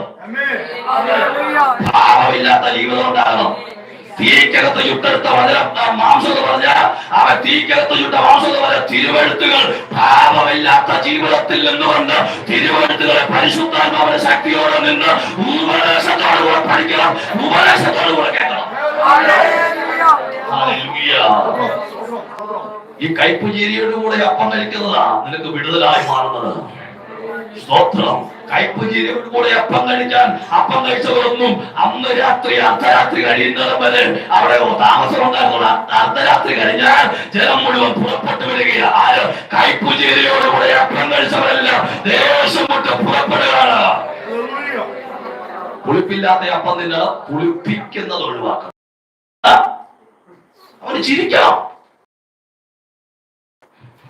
സന്തോഷിക്കണം. പുളിപ്പം കേട്ടാലും മൊബൈലിനകത്ത് മുഴുവൻ പുളിപ്പാ, ടി വിയിലെല്ലാം പുളിപ്പാ. പുളിപ്പില്ലാത്ത അപ്പമാണ് എന്ത് ചെയ്യാൻ? പുളിച്ചത്. നിങ്ങൾ ഈ ഉപദേശം ഉണ്ടല്ലോ, ഈ ഉപദേശത്തിന്റെ കാഠിന്യം കൂടുമ്പോ ദൈവഭക്തതയുടെ മഹത്വം കൂടുന്നുള്ളതാണ്. ശിംശോനോട് പറഞ്ഞില്ല, ശിംശോന്റെ ജനന സമയത്ത് അവര് അമ്മയോട് പറഞ്ഞു, നീ വീഴും മദ്യം, നീ ഒരു തലമുറയെ പ്രസവിക്കാൻ പോയതോട് നീ വീഴും മദ്യം കുടിക്കരുത്, അവന്റെ തലയിൽ കത്തി തൊടിക്കരുത്, അവന് ഹോവയ്ക്ക് നാസിറായിരിക്കും. നാസിർക്കാരന്റെ എന്താ പറയാ ഉപദേശങ്ങൾ, അവനുള്ള അവൻ അനുഷ്ഠിക്കേണ്ട കാര്യങ്ങളൊക്കെ തിരുവനന്തപുരത്ത് പറയുന്നുണ്ട്. അവൻ എന്തോ ചെയ്യണം? വീഞ്ഞും മദ്യവും. ഞാൻ ചോദിച്ചു, വീഞ്ഞും മദ്യം കുടിച്ചാണ് കുഴപ്പമില്ല. ദൈവാത്മാവിന്റെ ഉള്ളത്തിൽ തന്നെ ചിന്ത, ഈ വീഞ്ഞും മദ്യം കുടിച്ച് ഇതുവരെ ആരും അന്യഭാഷ പറഞ്ഞിട്ടില്ല. വീഞ്ഞും മദ്യം കുടിച്ച അന്യവാദമായിട്ടില്ല. വീഞ്ഞിന്റെ ആധിക്യ നിമിത്തം ആരും ദൈവത്തെ പാടി ആരാധിച്ചിട്ടില്ല എന്ന് പറഞ്ഞ ഈ വീഞ്ഞും മദ്യവും ഇത് ആത്മാവിനെ രസിപ്പിക്കുന്നതല്ല, ഇത് ശരീരത്തെ ജഡത്തെ രസിപ്പിക്കുന്നതാണ്. അവൻ കൃപ വ്യാപരിച്ചവനോട് അവൻ പരിശുദ്ധത പറയുന്നത് അവൻ ജഡത്തെ രസിപ്പിക്കുന്നതൊന്നും ജഡത്തെ രസിപ്പിക്കുന്നതൊന്നും പാടില്ല. ഉപദേശം ജഡത്തെ നമ്മൾ എന്തിനാ ഈ കോമഡി മൊത്തം കുത്തിയിരുന്ന് കാണുന്നത്? ആത്മാവിൽ കരുത്തു വരണം. കോമഡി കേട്ടോ ആത്മാവിൽ കരുത്തു വരാൻ എത്ര വേണ്ടൂടെ? ഇന്നലത്തെ കോമഡി എന്നെ അങ്ങോട്ട് പവർഫുൾ ആക്കി കേട്ടോ. ഒന്നുപരിയപ്പെട്ടവരെ പുളിപ്പില്ലാത്ത അപ്പം, പുളിപ്പിക്കുന്നത് എന്തെങ്കിലും ഉണ്ടെങ്കിൽ അതും കൂടെ നീക്കണം. പുളിപ്പില്ലാത്ത അപ്പത്തോടു കൂടി നീ മാംസം ഭക്ഷിക്കണം. ഉപദേശമാണ് ഇല്ലേ? ശിഷ്യന്മാരോടാണ് ഉപദേശം കൊടുക്കുന്നത്. മടങ്ങി വരിക, സുവിശേഷത്തേക്ക് മടങ്ങി വരിക. ഈ ശിഷ്യന്മാരെ കൊണ്ടുവരുന്ന ഉപദേശമുണ്ട്, പുരുഷാരുടെ ഉപദേശം ഇല്ല. അങ്ങനെ ഒത്തിരി പ്രത്യേകതകളുണ്ട്. അപ്പൊ ജനം വിചാരിക്കും ഈ ഉപദേശമൊക്കെ കേട്ട് ഇവിടെ ഇരിക്കണം, അപ്പുറത്ത് മാറിയതല്ല പ്രസംഗം കേട്ട് പോയാൽ പോലെ. പക്ഷെ യോഗത്തിന്റെ അവസാനത്തിൽ വേറൊരു നടപടിയുണ്ട്. കർത്താവിന്റെ യോഗം അവസാനിക്കുന്നിടത്തെല്ലാം വേറൊരു നടപടിയുണ്ട്, ശാപ്പാട്. 3 ദിവസം കഴിഞ്ഞാലൊക്കെ കർത്താവ് ശാപ്പാട് കൊടുത്ത് നമ്മൾ പകല് ചിന്തിച്ചു ഇല്ലേ? 5000-ഓളം പുരുഷന്മാര് ഇരുന്നു. തൊട്ട് താഴെ എത്തിയിട്ടുണ്ട്. അവൻ ഇരുന്നവർക്ക്, നിന്നവർക്ക് ആർക്കും കിട്ടിയില്ല, ഇരുന്നവർക്ക് കൊടുത്തു. കാരണം പ്രത്യേകം പറഞ്ഞു, വിളമ്പുമ്പോ നിന്നവൻ ആരാലും വേണ്ടി, അവൻ ഉപ്പാപ്പനായിരിക്കാം, സെക്രട്ടറിയുടെ അച്ഛനായിരിക്കാം, കൊച്ചമ്മയുടെ ചിറ്റപ്പനായിരിക്കാം, നിന്നവന് കൊടുക്കരുത്. സ്തോത്രം. ശിഷ്യന്മാരെ അങ്ങറ്റത്തിരിക്കുന്ന നമ്മുടെ റോസാമയില് പുള്ളിയാണ് ചർച്ചിന് അടിസ്ഥാനം ഇട്ടത്. പുള്ളിക്കാരുടെ നാത്തൂരുണ്ട്, കൊടുത്തേരെ കണ്ടു വളച്ചോളണം. പുള്ളി ഇതുവരെ അകത്ത് കയറിയിട്ടില്ല, എന്നാലും റോസാമാമയെ മനസ്സിലേക്ക് കൊടുക്കുക. ഇരുന്നവർക്ക്, നിൽക്കുന്നവർ ആരാണേലും കുഴപ്പമില്ല, അപ്പകാശം അങ്ങോട്ട് ചെല്ലരുത്. ഇരുന്നവന് കൊടുക്കും, വയറ് നിറയെ കൊടുക്കുക. എന്റെ ചിന്തയിലോട്ട് വരിക. ഇരുന്നവർക്കെല്ലാം വയറ് നിറച്ചു കൊടുത്തു. അവർ തിന്നു തൃപ്തരായി എഴുന്നേറ്റു. ആര്? പുരുഷാരം. അപ്പം നിന്ന് തൃപ്തരായി വയറ് നിറഞ്ഞ് എഴുന്നേറ്റ് പോകുക. പക്ഷെ പുരുഷാരത്തിന്റെ വേറിട്ട് വന്ന ശിഷ്യന്മാരോട് പറഞ്ഞു, ശേഷിച്ച കച്ചവടം ഒരെണ്ണം പോലും നഷ്ടപ്പെടുത്തരുത്, കൊട്ടയ്ക്കകത്ത് ശേഖരിച്ചോണം. മനസ്സിലാകുന്നുണ്ടോ? അവൻ വന്നു കേട്ട പുരുഷാരത്തിൽ കൂടിയവർക്ക് ഒരു നേരത്തെ ആഹാരം കൊടുത്തു വിട്ടപ്പോൾ അവർ നടുവിൽ എഴുന്നേറ്റ് ഉപദേശം കേട്ട ശിഷ്യന്മാര് ഗ്രൂപ്പിലേക്ക് ചെന്നവര് ഒരു നേരത്തെ ആഹാരമല്ല, അവരവരെ താനമുറക്കും. അവർ കൊട്ടയ്ക്കകത്ത് കൊടുത്ത ഒരു നല്ല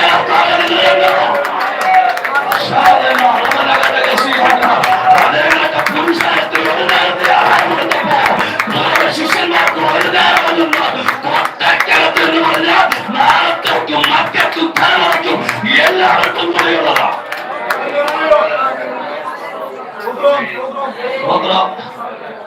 ആവശ്യം പോലെ നന്മ വായിക്കാനും അനുഗ്രഹവും വായിക്കാനൊന്നും പറ്റുന്നില്ല. നീ ആദ്യം ഉപദേശത്തോട് ശിഷ്യന്മാരുടെ ഗണത്തോട് വരാൻ. സ്വന്തം പുരുഷാരത്തിൽ ഒരു നേരത്തെ അപ്പം കഴിക്കാം, വീട്ടിൽ പോകാം. ശിഷ്യന്മാരുടെ ഗ്രൂപ്പിൽ അങ്ങനല്ല. ശേഷിച്ചതെല്ലാം ഒരെണ്ണം പോലും കളയാതെ ശേഖരിച്ചോണം. കൊട്ടക്കകത്താണ്. നാളത്തേക്കും കൂടിയുള്ള ഒരു കരുതലല്ലേ? ഹല്ലേലൂയ. നമ്മുടെ ദൈവത്തിന്റെ കരുതലൊക്കെ ഭയങ്കരമാണ്. ഞാൻ അങ്ങോട്ടേക്ക് പോകുന്നില്ല. എന്റെ ഈ വചനങ്ങളെ കേട്ട് ചെയ്യുന്നവരൊക്കെയും പാറമേൽ വീട് വന്ന ബുദ്ധിയുള്ള മനുഷ്യരോട് തുല്യനാകും. ഹല്ലേലൂയ. വചനം കേട്ട് ചെയ്ത ഒരു പുള്ളിയെ കാണിച്ചു തരാം. ഒരു പാർട്ടി പഴയ നിയമത്തിന്റെ കഥ 2 രാജകുമാരവസ്ഥ 4-ാം കഥ. വചനം കേട്ട് ചെയ്തൊരു പാർട്ടി. പ്രവാചക ശിഷ്യന്മാരുടെ ഭാര്യമാരിൽ ഒരുത്തി നിലവിളിച്ചുകൊണ്ട് എലീശയുടെ ഓടി ചെല്ലുക. അവൾ പറയുന്നൊരു പദമുണ്ട്, നിന്റെ ദാസനായ എന്റെ ഭർത്താവ് മരിച്ചുപോയി. ഭയങ്കര പദമാണ്. നിന്റെ ദാസൻ യഹോവ ഭക്തനായിരുന്നു എന്ന് നിനക്കറിയാമല്ലോ. യഹോവ ഭക്തനായ ദാസൻ, യഹോവ ഭക്തനായ ദാസൻ. എന്തെങ്കിലുമൊക്കെ ഉള്ളപ്പോ കാണിക്കുന്നതല്ല ഭക്തി. ഹലോ, പ്രാർത്ഥിച്ചതിനൊക്കെ മറുപടി പടപെടാൻ ലഭിക്കുന്നുണ്ടെങ്കിൽ നമ്മൾ ഭയങ്കര ഭക്തരാ. നടക്കാൻ എന്നത് നമുക്ക് നമ്മുടെ ആരോഗ്യത്തിന് കുറവൊന്നുമില്ലെങ്കിൽ ഭക്തരാ. കഷ്ടതയും പ്രയാസവും ബുദ്ധിമുട്ടും ഒന്നും ഇല്ലെങ്കിൽ ഭക്തരാ. ഇയ്യോബിനെ കുറിച്ച് തമ്പുരാൻ പറയുന്നുണ്ടല്ലേ, എന്റെ ദാസൻ ഇയ്യോബിന് ദൃഷ്ടി വെച്ചത് അവനെ പോലെ നേരുള്ളവരും നിഷ്കളങ്കരും ദോഷം വിട്ട എന്നവരും യഹോവഭക്തമായ പുരുഷൻ ഭൂമിയിൽ വേറെ ആരും. 1-ാം അധ്യായത്തിൽ കർത്താവ് സാക്ഷ്യം പറയാ, ഇയ്യോബ് യഹോവ ഭക്തനാണ്. ആ ഭക്തനാണെന്ന് ദൈവം ഇയ്യോബിനെ കുറിച്ച് പറയുമ്പോൾ ഇയ്യോബിന്റെ സ്ഥിതി 1-ാം അധ്യായത്തിൽ എല്ലാം ഉണ്ട്. നല്ല വീടുണ്ട്, സൗന്ദര്യമുള്ള തലമുറകളുണ്ട്, ഇഷ്ടംപോലെ പണിക്കാരുണ്ട്, ആടുമാട സമ്പത്തുകൾ ഒരുപാടുണ്ട്, എല്ലാവിധ സുഖ സൗകര്യങ്ങളും എല്ലാവിധ സമൃദ്ധിയോടും കൂടെ 1-ാം അധ്യായത്തിൽ ഇയ്യോബ് ജീവിക്കുമ്പോ ദൈവത്തിന് അവരതൊക്കെ പറയാനുള്ളത് ഇവരെ ഭക്തരാണ്. സ്തോത്രം. ഇവരെ കുറിച്ച് പറഞ്ഞിരിക്കാം, വെണ്ണ കൊണ്ട് മുഖം, ആ വെണ്ണ കൊണ്ട് എന്ന പദമാണ്, വെണ്ണ കൊണ്ട് നമുക്കിവിടെ അപ്പം ഉണ്ടാക്കാൻ കിട്ടുന്നില്ല. എന്നെ ചെയ്തിട്ട് പുള്ളി വെണ്ണ കൊണ്ട് ആര് കഴിയാം, മുഖം കഴിയുതന്നെ ഉണ്ടാക്കി വെച്ച വെണ്ണ കൊണ്ട് പുള്ളി എന്ത് ചെയ്തു? അപ്പൊ പുള്ളി മുഖത്ത് പറ്റിയ സാധനം വേറെന്തോ, നമ്മള് കാലത്തൊക്കെ സാധനമാണ് മുഖത്ത് വെക്കുന്നത്.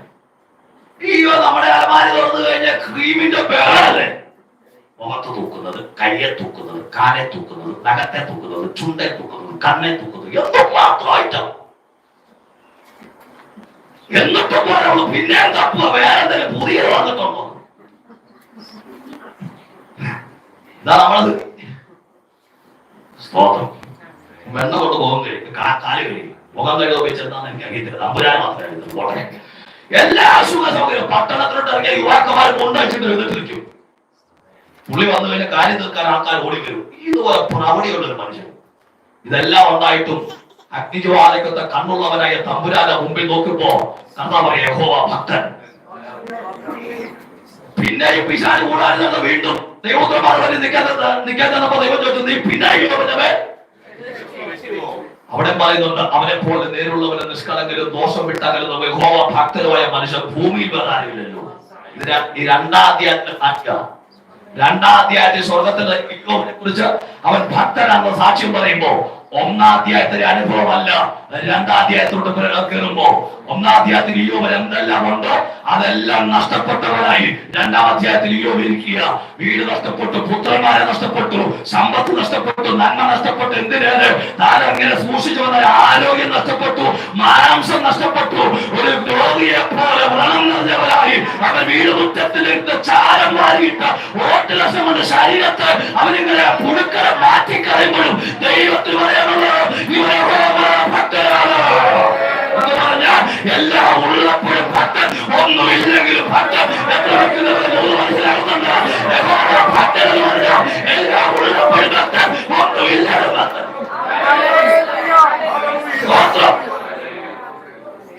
എല്ലാം ഉള്ളപ്പോഴും കർത്താവ് പറയാനുള്ളത് ഭക്തരാണ്. ഒന്നുമില്ല, ഒറ്റ താത് മറിക്കുമ്പോ ഇന്നലെ ഉണ്ടായിരുന്നതെല്ലാം പോയി. മരണം മാത്രം മുമ്പിൽ കണ്ട് പാതാളത്തെ വീടായി പ്രതീക്ഷിച്ചുകൊണ്ട് ഈ മനുഷ്യൻ ഓട്ട് കഷ്ണം കൊണ്ട് പുഴുക്കളെ ചെണ്ടക്കഴിവിടും ദൈവത്തിന് പറയാനുള്ളത് ഭക്തനാണ്. ഭക്തനായി ജീവിക്കാന്ന് പറഞ്ഞ വലിയ കാര്യമാണ്. പോട്ടെ, ഈ സ്ത്രീ പറയുന്ന പദം, എന്റെ ദാസനായ ഭർത്താവ്, എന്റെ ഭർത്താവ് നിന്റെ ദാസനായ ഭക്തനല്ലോ എന്ന് നിനക്കറിയാമല്ലോ. അറിയാമല്ലോ. ഇപ്പോൾ കടക്കാരൻ എന്റെ 2 മക്കളെ പിടിച്ച് അടിമകളാക്കുവാൻ യഹോവഭക്തനായ മനുഷ്യൻ മരിച്ചുപോയി. തന്റെ ശവോടെ കഴിഞ്ഞ് കുറച്ച് നാളൊക്കെ കഴിഞ്ഞപ്പോ ഈ സ്ത്രീ വന്നിട്ട് പ്രവാചകനോട് പറയാ, ഇപ്പൊ കടക്കാര് വന്ന് ഇവരെ കുറിച്ചൊക്കെ വന്നിരിക്കുകയാണ്. എന്റെ ചിന്ത പറയാതെ യഹോവഭക്തനായ മനുഷ്യൻ ജീവിച്ചിരുന്ന കാലത്തോടെ ഈ കുടുംബത്തിൽ വലിയ അല്ലലും ഉണ്ടായില്ല. സ്തോത്രം. എന്നാ ഉദ്ദേശം അങ്ങനെ പറയാൻ, യഹോവഭക്തന്മാരായിട്ട് ജീവിച്ചിരിക്കുന്നവരുണ്ടെങ്കിൽ അവർക്ക് ഒരു നന്മയ്ക്കും കുറവില്ലെന്ന് വേദവസ്തു നമുക്ക് സാക്ഷ്യം പറയുക. സ്തോത്രം. യഹോവഭക്തരായ മനുഷ്യൻ ജീവിച്ചിരിപ്പുണ്ടെങ്കിൽ യഹോവ ഭക്തരായവര് ഒരു നന്മയ്ക്ക് എന്ത് വരത്തില്ല, കുറവത്തിൽ അവരെ പോറ്റുന്ന ഒരു ദൈവമുണ്ട്. അപ്പൊ അങ്ങനെ യഹോവഭക്തരായി ജീവിച്ച ഈ മനുഷ്യന്റെ കാലഘട്ടത്തിൽ ഈ കുടുംബത്തിൽ ഒന്നിനും ഒരു കുറവുണ്ടായിരുന്നില്ല. കാര്യങ്ങളൊക്കെ അച്ചട്ട് പോലെ നടന്നു പോയിക്കൊണ്ടിരുന്നു. എന്നാൽ ആ മനുഷ്യൻ മരിച്ചു. ചില നാൾ കഴിഞ്ഞപ്പോ എന്റെ ചിന്തയാട്ടോ, ഈ കുടുംബത്തിന്റെ നല്ലൊരു വരുമാന മാർഗം എന്ന് പറഞ്ഞാൽ ഞാൻ ചിന്തിക്കുന്നത് എണ്ണ വിറ്റ് കാശുണ്ടെങ്കിൽ എണ്ണ വിൽപ്പനക്കാരായിരിക്കാം, എണ്ണ ഉണ്ടാക്കി വിൽക്കുന്ന ആൾക്കാരായിരിക്കാം. ഈ സ്ത്രീ എന്ന പ്രവാചകൻ എത്തിയപ്പോ പ്രവാചകൻ ചോദിക്കാതെ നിനക്ക് വീട്ടിൽ നിനക്ക്, അവള് പറഞ്ഞു ഒരു ഭരണ എണ്ണയല്ല മറ്റൊന്നും. പ്രവാചകന്റെ മറുപടി, നീ തിരികെ വീട്ടിൽ ചെല്ലണം. എന്നിട്ട് നീ ചെന്ന് നിന്റെ അയൽക്കാരോടൊക്കെയും വെറും പാത്രങ്ങൾ വായ്പ വാങ്ങുക. ഒന്ന് നോട്ട് ചെയ്തോണേ, അയൽക്കാരോടൊക്കെയും വെറും പാത്രം, വായ്പ വാങ്ങുക. വെറും പാത്രം പോലും വായ്പ മേടിക്കേണ്ടുന്ന ഗതികളിലോട്ട് ആ കുടുംബം മാറുക. നിങ്ങൾ നോക്കുക, ഒരു വെറും പാത്രം പോലും ഇല്ലാത്തൊരു വീട്. നമ്മൾ ഈ യോഗം ആസ്വാദം പറഞ്ഞിട്ട് നമ്മുടെ വീട്ടിലോട്ട് ചെന്നിട്ട് ഫ്രണ്ടിലെ ഡോറ് തുറന്ന് അടുക്കള വഴി ഇറങ്ങി ഒരു ടോർച്ചൊക്കെ ആയിട്ട് ആ വീടിന് ചുറ്റും ഒന്ന് നടന്നാൽ ഓട്ട വീണ 2 ചട്ടിയും സൈഡ് ചൂടിക്ക് ഒരു പുട്ടുകുറ്റിയും വക്ക് ചടങ്ങിയ 2 ഗ്ലാസും എന്തെല്ലാം വെറും പാത്രം കിട്ടും അല്ലേ? ഇഷ്ടംപോലെ വെറും പാത്രങ്ങൾ നമ്മുടെ വീട്ടിൽ കിട്ടും. വെറും പാത്രം പോലും ഇല്ലാത്തൊരു വീടെന്ന് പറഞ്ഞ ഞാനതിനെ കണ്ടത് ഇങ്ങനെയാ. ഹോട്ടൽ മരിച്ച അനന്തരം ആ കാലഘട്ടത്തിന് ശേഷം എണ്ണ എല്ലാം കൂടെ വിറ്റ് കുറെ കാലം ഇവര് ഉപജീവനം കഴിച്ച അമ്മയും മക്കളും. എണ്ണ വിറ്റ് ഉപജീവനം കഴിച്ച കാലഘട്ടം കഴിഞ്ഞപ്പോഴത്തേക്കും പിന്നെ എണ്ണ സൂക്ഷിച്ച പാത്രം വിറ്റു. ഓരോന്നോരോന്ന് വിറ്റ് ഉപജീവനം കഴിക്കുക. പാത്രം വിറ്റ് കഴിഞ്ഞപ്പോ പിന്നെ കടം മേടിക്കാൻ തുടങ്ങി ഉപജീവനം കഴിക്കാൻ. കടത്തിന്റെ ഭാരം തലയ്ക്ക് വീഴെ കയറിയപ്പോ ഇപ്പൊ പ്രവാചകന്റെ ഒരിക്കൽ കയറി വന്നേക്കുക. അവൻ അപ്പൊ ചോദിക്കും, നിന്റെ വീട്ടിൽ എന്നാ ഉണ്ട്? വെറും പാത്രം വായ്പ മേടിച്ചോ, പെരക്കകത്ത് കയറിക്കൂ, തലമുറയെ കൂട്ടി അകത്ത് കയറി വാതിലടയ്ക്കുക. ജീവിതം കൈവിട്ടുപോയ ഈ സ്ത്രീ കടക്കാർ വീടിന്റെ പറ്റത്ത് വന്ന് നിൽക്കുമ്പോ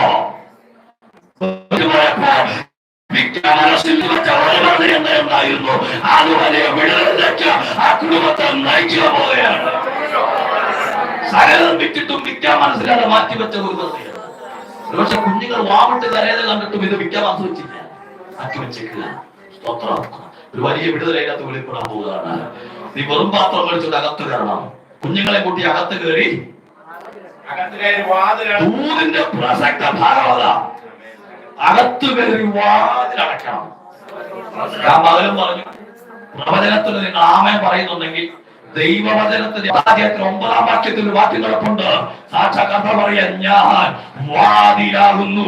എത്ര പേർക്ക് മനസ്സിലാകുന്നുണ്ട്? എലീശ പറഞ്ഞ ദൂതന്റെ ആഴം, നീ നിന്റെ ഭാരവും പ്രയാസവും ഒക്കെ ആയിട്ട് വെറും പാത്രമൊക്കെ ആയിട്ട് തലമുറയൊക്കെ കൂട്ടി പെരക്കകത്തോട്ട് കയറിയിട്ട് വാതിലടക്കാൻ പറഞ്ഞ നിന്റെ വിഷയമായിട്ട് ക്രിസ്തുവിൽ മറയുക എന്നുള്ളതാണ് ദൂതന്റെ വെളിപ്പാട്. കർത്താവിന്റെ അകത്ത് കയറുക, കർത്താവിൽ മറയുക, ക്രിസ്തുവിൽ മറയുക. അവിടെയാണ് നിന്റെ വീട്.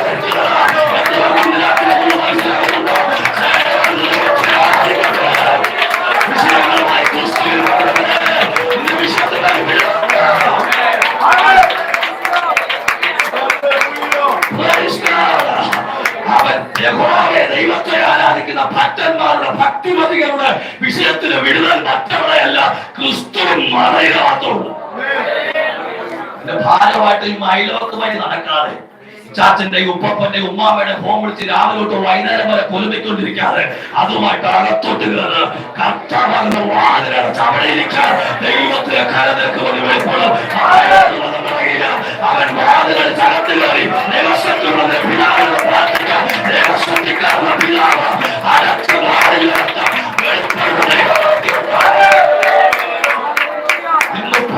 പ്രിയപ്പെട്ടവരെ, ഇന്ന് രാത്രി ക്രിസ്തുവാകുന്ന വാതിലടയ്ക്കാൻ, ആരാധനയാകുന്ന വാതിലടയ്ക്കാൻ, പ്രാർത്ഥനയാകുന്ന വാതിലടയ്ക്കാൻ പൗലോസവചനം പറയുന്നുണ്ട്. പിശാചിന് ഇടം കൊടുക്കരുത്, അകത്തുകാർ ഇടം കൊടുക്കരുത്, വാതിലടയ്ക്കാൻ.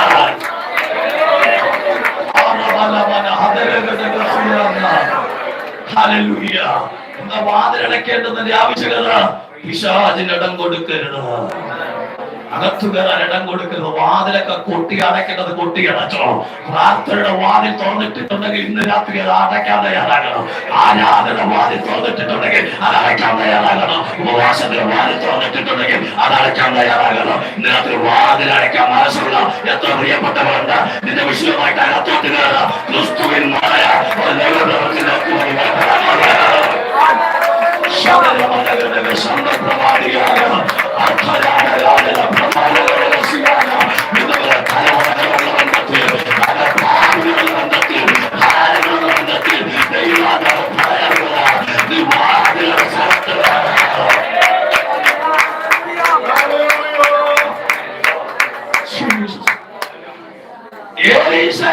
ഈ വചനങ്ങളെ കേട്ട് ആ സ്ത്രീ അകത്ത് കയറി വാതിലടയ്ക്കാൻ തയ്യാറായപ്പോ തലമുറകൾ വെറും പാത്രം വെച്ചു കൊടുത്ത് അവൾ അതിലേക്ക് പകരുകയാണ്.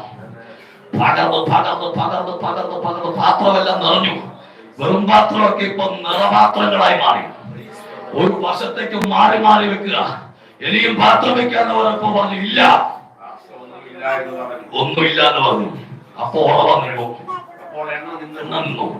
ഇവിടെ അവിടെ നിന്ന് എഴുന്നേറ്റ് വീണ്ടും ദൈവപുരുഷന്റെ അടുക്കലേക്ക് ചെല്ലുക. എന്നിട്ട് എന്താ പറഞ്ഞേ? ദൈവപുരുഷനോട് വസ്തുത അറിയിച്ചു. അതൊരു നല്ല കീഴ്വഴക്കാണ്. ദൈവപുരുഷനോട് പ്രാർത്ഥിക്കാൻ നേരത്തൊക്കെ ആൾക്കാർ അവിടെ നിന്നൊക്കെ എന്നാ വിളിയാണെന്നറിയും. സമയം പാസ്സായിരിക്കുന്നു പ്രാർത്ഥിക്കാൻ എപ്പോഴാ സമയം കിട്ടുക? അല്ലെങ്കിൽ ഞാൻ വീട്ടിലെത്തപ്പോ ഒരു 12 മണി കഴിയും. സാരില്ല, 12:30 ഞാൻ വിളിക്കാം. ഉറങ്ങുകയല്ല, 12:30 ആകുമ്പോ വിളിക്കും. ആ വിഷയത്തിന് വിടുതൽ കിട്ടിക്കഴിയുമ്പോ ഉറങ്ങിക്കോ. നേരം എഴുന്നേറ്റിട്ട് ഒരു വാക്ക് വിളിച്ചു പറയാലോ. പാസ്റ്റർ പ്രാർത്ഥിച്ചു, കാര്യങ്ങൾ നടത്തി കേട്ടോ, വിടുതലുണ്ടായി. നല്ല കീഴ്വഴക്കാണ്. സ്തോത്രം നടത്തി. വിടുതൽ കിട്ടിയ വിഷയത്തിൽ വിടുതൽ കിട്ടിയെങ്കിൽ അതിനകത്തൊരു നന്മയൊക്കെ ആയിട്ട് പതിയെ പ്രാർത്ഥിച്ചവരെ കാണാൻ പോകുന്നത് നല്ല കീഴ്വഴക്കാ. ആ പോട്ടെ, എലീശയെ കാണാൻ ചെന്നപ്പോ എലീശ എന്നാ പറഞ്ഞു? നീ പോയി എണ്ണ വിറ്റ് കടം വീട്ടി ആ തൂതൊന്ന് ശ്രദ്ധിച്ചോണം. നീ പോയി എണ്ണ വിറ്റ് പാത്രം വിൽക്കരുത്.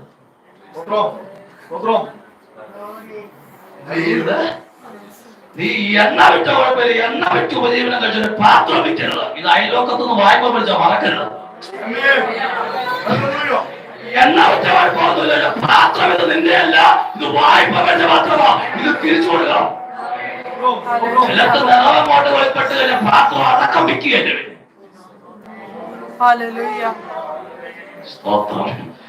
അയലോക്കത്തുനിന്ന് മേടിച്ച പാത്രമാണ്. അപ്പുറത്തെ ആണ്ട് ശോശാമയൊക്കെ ഇന്നലെ മേടിച്ച പാത്രം ഞാനോ? നീയല്ലേ പറഞ്ഞ പ്രവാചകൻ പറഞ്ഞ പാത്രം വെറും പാത്രം ഉണ്ട് തരാം. അയ്യോ, അങ്ങനെ ഒരു സംഭവമേ ഉണ്ടായിട്ടില്ല. കാണോ എന്റെ വീട്ടിലോ എന്റെ വല്ല പോയോ? നിങ്ങൾക്ക് തോന്നിയില്ല ഞങ്ങളുടെ വീട്ടിൽ അങ്ങനെ സംഭവേ? പാത്രം അടക്കം വിൽക്കുക, കിട്ടുന്നതാക്കണം, കിട്ടുന്നതാ.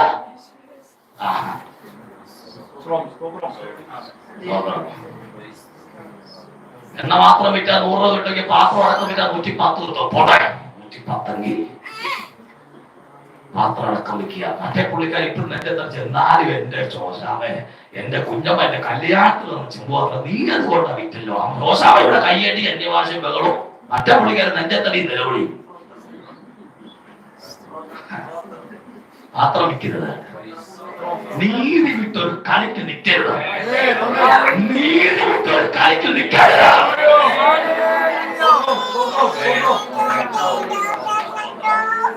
ഞാൻ ദൈവാസനോട് സംസാരിച്ചോണ്ടിരിക്കുമ്പോ അതൊക്കെ പറയാം. പാസ്റ്ററിയോ ഏതോ തോട്ടത്തിന്റെ താതാവും ഹവ്വയും തിന്നരുതെന്ന് പറഞ്ഞ വൃക്ഷത്തിന് പറിച്ചു തിന്ന അന്ന് ദൈവം അവരെന്ത് ചെയ്തു? തോട്ടത്തിൽ നിന്ന് പിന്നെ ഒറ്റ ദിവസം അവിടെ താമസിപ്പിച്ചില്ല. ഞങ്ങളൊക്കെ ദീർഘവർഷങ്ങൾ വാടകയ്ക്ക് താമസിക്കുന്ന ആൾക്കാരാണ്. വീട്ടിൽ നിന്ന് ഇറങ്ങേണ്ട സമയമാകുമ്പോ വാടക്കാരെ പോലെ 2 ദിവസം കഴിഞ്ഞിട്ട് പോയാലും കുഴപ്പമൊന്നും നമുക്ക് ചില ഇളവൊക്കെ കിട്ടാറുണ്ട്. പക്ഷെ ഇവരെ പിന്നീട് ഒരു സെക്കൻഡ് അവിടെ താമസിപ്പിച്ചില്ല. അന്ന് തന്നെ തോട്ടത്തിൽ എന്ത് ചെയ്തു? പുറത്താക്കി. ഇദ്ദേഹം പറയാ, എന്തിനാ അന്ന് തന്നെ പുറത്താക്കിയെന്നറിയോ? ഞാൻ പറഞ്ഞില്ല, ഇപ്പോഴാണെങ്കിൽ പഴവേ തന്നുള്ളൂ, ഇനി ഒരു ദിവസം താമസിച്ചാൽ തടിയും കൂടെ വെട്ടിരിക്കും. ഇപ്പോഴാണെങ്കിൽ പഴവേ എത്തിയുള്ളൂ, പോയുള്ളൂ, ഇനി അവിടെ നിർത്തിയ തടിയും കൂടെ വെട്ടി. അത്രയ്ക്ക് വാഷണത്തരമുണ്ട്. നമ്മുടെ ബന്ധുക്കോസുകാരുടെ ഏറ്റവും കൂടുതൽ രക്തം ചെലവാകുന്ന ഞായറാഴ്ച കൂടുതൽ ചെലവാകുന്ന സമയം. ദിവസങ്ങളൊന്നും യേശുവിന്റെ രക്തത്തിന് വലിയ ചെലവൊന്നുമില്ല. അല്ലെങ്കിൽ എവിടെയെങ്കിലും മുക്കിൽ പോലിക്കുമ്പോ വൈകുന്നേരം വന്ന പോലെ 1-2 ഉപയോഗിച്ചാലായി ഇല്ലേ? നമ്മളിവിടെ മൊത്തം നടന്ന് കാണേണ്ടത് കാണേണ്ടാത്തത് മൊത്തം കണ്ട്, കേൾക്കേണ്ടത് കേൾക്കേണ്ടാത്തത് മൊത്തം കേട്ട, പറയേണ്ടതും പറയേണ്ടാത്തത് മൊത്തം പറഞ്ഞ്, ഉള്ള വൃത്തക്കേട് മൊത്തം ഒപ്പിച്ച് വൈകിട്ട് വീട്ടിനകത്ത് ഒരു കുളി പാസ്സാക്കി മുട്ടയിലോട്ടിരുന്നിട്ട് അവിടുത്തെ രക്തം താനെ കടലണം. 1-2 തുള്ളി രക്തം വല്ലപ്പോഴും വൈകുന്നേരം. ചില സമയത്ത് നമ്മൾ അതിനുപോലെ നിൽക്കല്ല, മാത്രമേ നാം അറിയുന്നെന്ന് പറഞ്ഞത്. പിന്നെ ഈ രക്തം കൂടുതൽ ചിലവാകുന്ന ഞായറാഴ്ചയാണ്. അത് കർത്തൃഭാഷയോടെ പറയാൻ വേണ്ട, കിലോ കണക്കിന് രക്തം പോകുന്നു. കർത്തൃഭാഷ ഉണ്ടെങ്കിൽ തീരെ അന്ന് എത്ര ബക്കറ്റ് രക്തം ഉണ്ടെങ്കിലും മതിയാകില്ല. കാരണം രക്തത്തിൽ കുളിക്കുക നമ്മൾ വീട്ടിൽ നിന്ന്. രക്തത്തെ കഴിക്കണം, രക്തത്തെ കഴിക്കണം. എന്റെ ചെവി കഴുകണം, കണ്ണ് കഴുകണം, കാത് കഴുകണം, നാക്ക് കഴുകണം, കൈ കഴുകണം, കാല് കഴുകണം. രക്തം വന്നു നമുക്ക് കൂടുതൽ രക്തം ചെലവാകുന്ന സമയമാണ്. കർത്തൃവേശയെ കഴിഞ്ഞ് രക്തത്തിൽ കുളിയെ കഴിഞ്ഞ് അവിടുന്ന് ഒരു ഇറക്കമുണ്ട് ഇങ്ങോട്ട്. വീട്ടിൽ വന്ന് കയറി പുസ്തകം താഴോട്ട് വെച്ച നമുക്കൊരു പിന്നെ രക്തം ഉണ്ടല്ലോ കഴുകാൻ. അയ്യോ, രക്തത്തിന് വളർന്നു. നീതി വിട്ടൊരു കളി, നീതി വിട്ടൊരു കളി ദൈവമക്കളുടെ ഇടയിൽ പാടില്ല. ഇന്ന് രാത്രി യോഗാശ്രമം പറഞ്ഞ വീട്ടിൽ ചെല്ലുമ്പോ വേദോസ്തം ഉൽപ്പത്തി തൊട്ടം കൊണ്ട് വെളിപ്പാട് വരെ പാടിക്കണം. നീതിമാനെ കുറിച്ച്, നീതിമാൻ, നീതിമാൻ ഉൽപ്പത്തി തൊട്ടങ്ങൾ പഠിച്ചോളാം. എല്ലാ പുസ്തകങ്ങളും കൊണ്ട് നീതിമാന്മാരെ കുറിച്ച്. എന്തിനേറെ പ്രാർത്ഥിച്ച വിടുതൽ കിട്ടുന്നത് പോലും നീതിമാന്മാരെ പ്രാർത്ഥിക്കാം. അങ്ങനെയല്ലേ എഴുതിക്കുന്നത്? നിങ്ങളൊരുത്ത രോഗിയായിരിക്കുന്ന സഭയിലെ മൂപ്പരെ കുറിച്ച് പ്രാർത്ഥിക്കട്ടെ, അവരെ പാപങ്ങളേറ്റ് പറഞ്ഞ് എന്നെ കുറിച്ച് പ്രാർത്ഥിക്കട്ടെ. അതുപോലെ പറയാം, നീതിമാന്റെ ശ്രദ്ധയോടുകൂടിയ പ്രാർത്ഥന. പ്രാർത്ഥനയ്ക്ക് മറുപടി പോലും വെളിപ്പെടുന്നത് നീതിയുടെ അടിസ്ഥാനത്തിലാണെന്ന് കർത്താവ് പറഞ്ഞ് അവസാനിപ്പിച്ചെന്താണെന്നറിയാമോ? നീതിമാൻ പിന്നെയും നീതി ചെയ്യട്ടെ. നീതി വിട്ടൊരിടമാണ്. രക്തം ഉണ്ടെന്നുള്ള പറഞ്ഞ് ചുമ്മാ എന്തോ ചെയ്യാനുള്ള ലൈസൻസ് നല്ലത്. യേശുവിന്റെ രക്തം നമ്മുടെ സ്വഭാവത്തിന് മാറ്റം ഉണ്ടാകണം. നീതി വിട്ടൊരിടപാട് നിൽക്കരുത്. കൊടുക്കാത്തത് കൊടുത്തു നിൽക്കണം, പറയാനുള്ളത് പറയണം. സ്തോത്രം. പ്രാർത്ഥന പോലും നീതിമാന്റെ ശ്രദ്ധയോടുകൂടിയ പ്രാർത്ഥനയാണ്. നമുക്ക് നീതിയൊന്നും ഇല്ലാതെ 24 മണിക്കൂർ പ്രാർത്ഥിച്ചിട്ട് എന്നാ ഗുണം? 24 മണിക്കൂർ പ്രാർത്ഥിക്കാം. ഭയങ്കര പ്രാർത്ഥന, മുറിയിൽ വന്നതല്ല. സ്തോത്രം. ഇപ്പോഴും മോന്റെ ഭാര്യയും മോളെയും രണ്ട് തമ്മിലാണ്. മോന്റെ ഭാര്യയും സ്വന്തം മോളെയും രണ്ട് തമ്മിൽ. സ്തോത്രം. നിങ്ങൾക്ക് മനസ്സിലാകുന്നുണ്ടോ?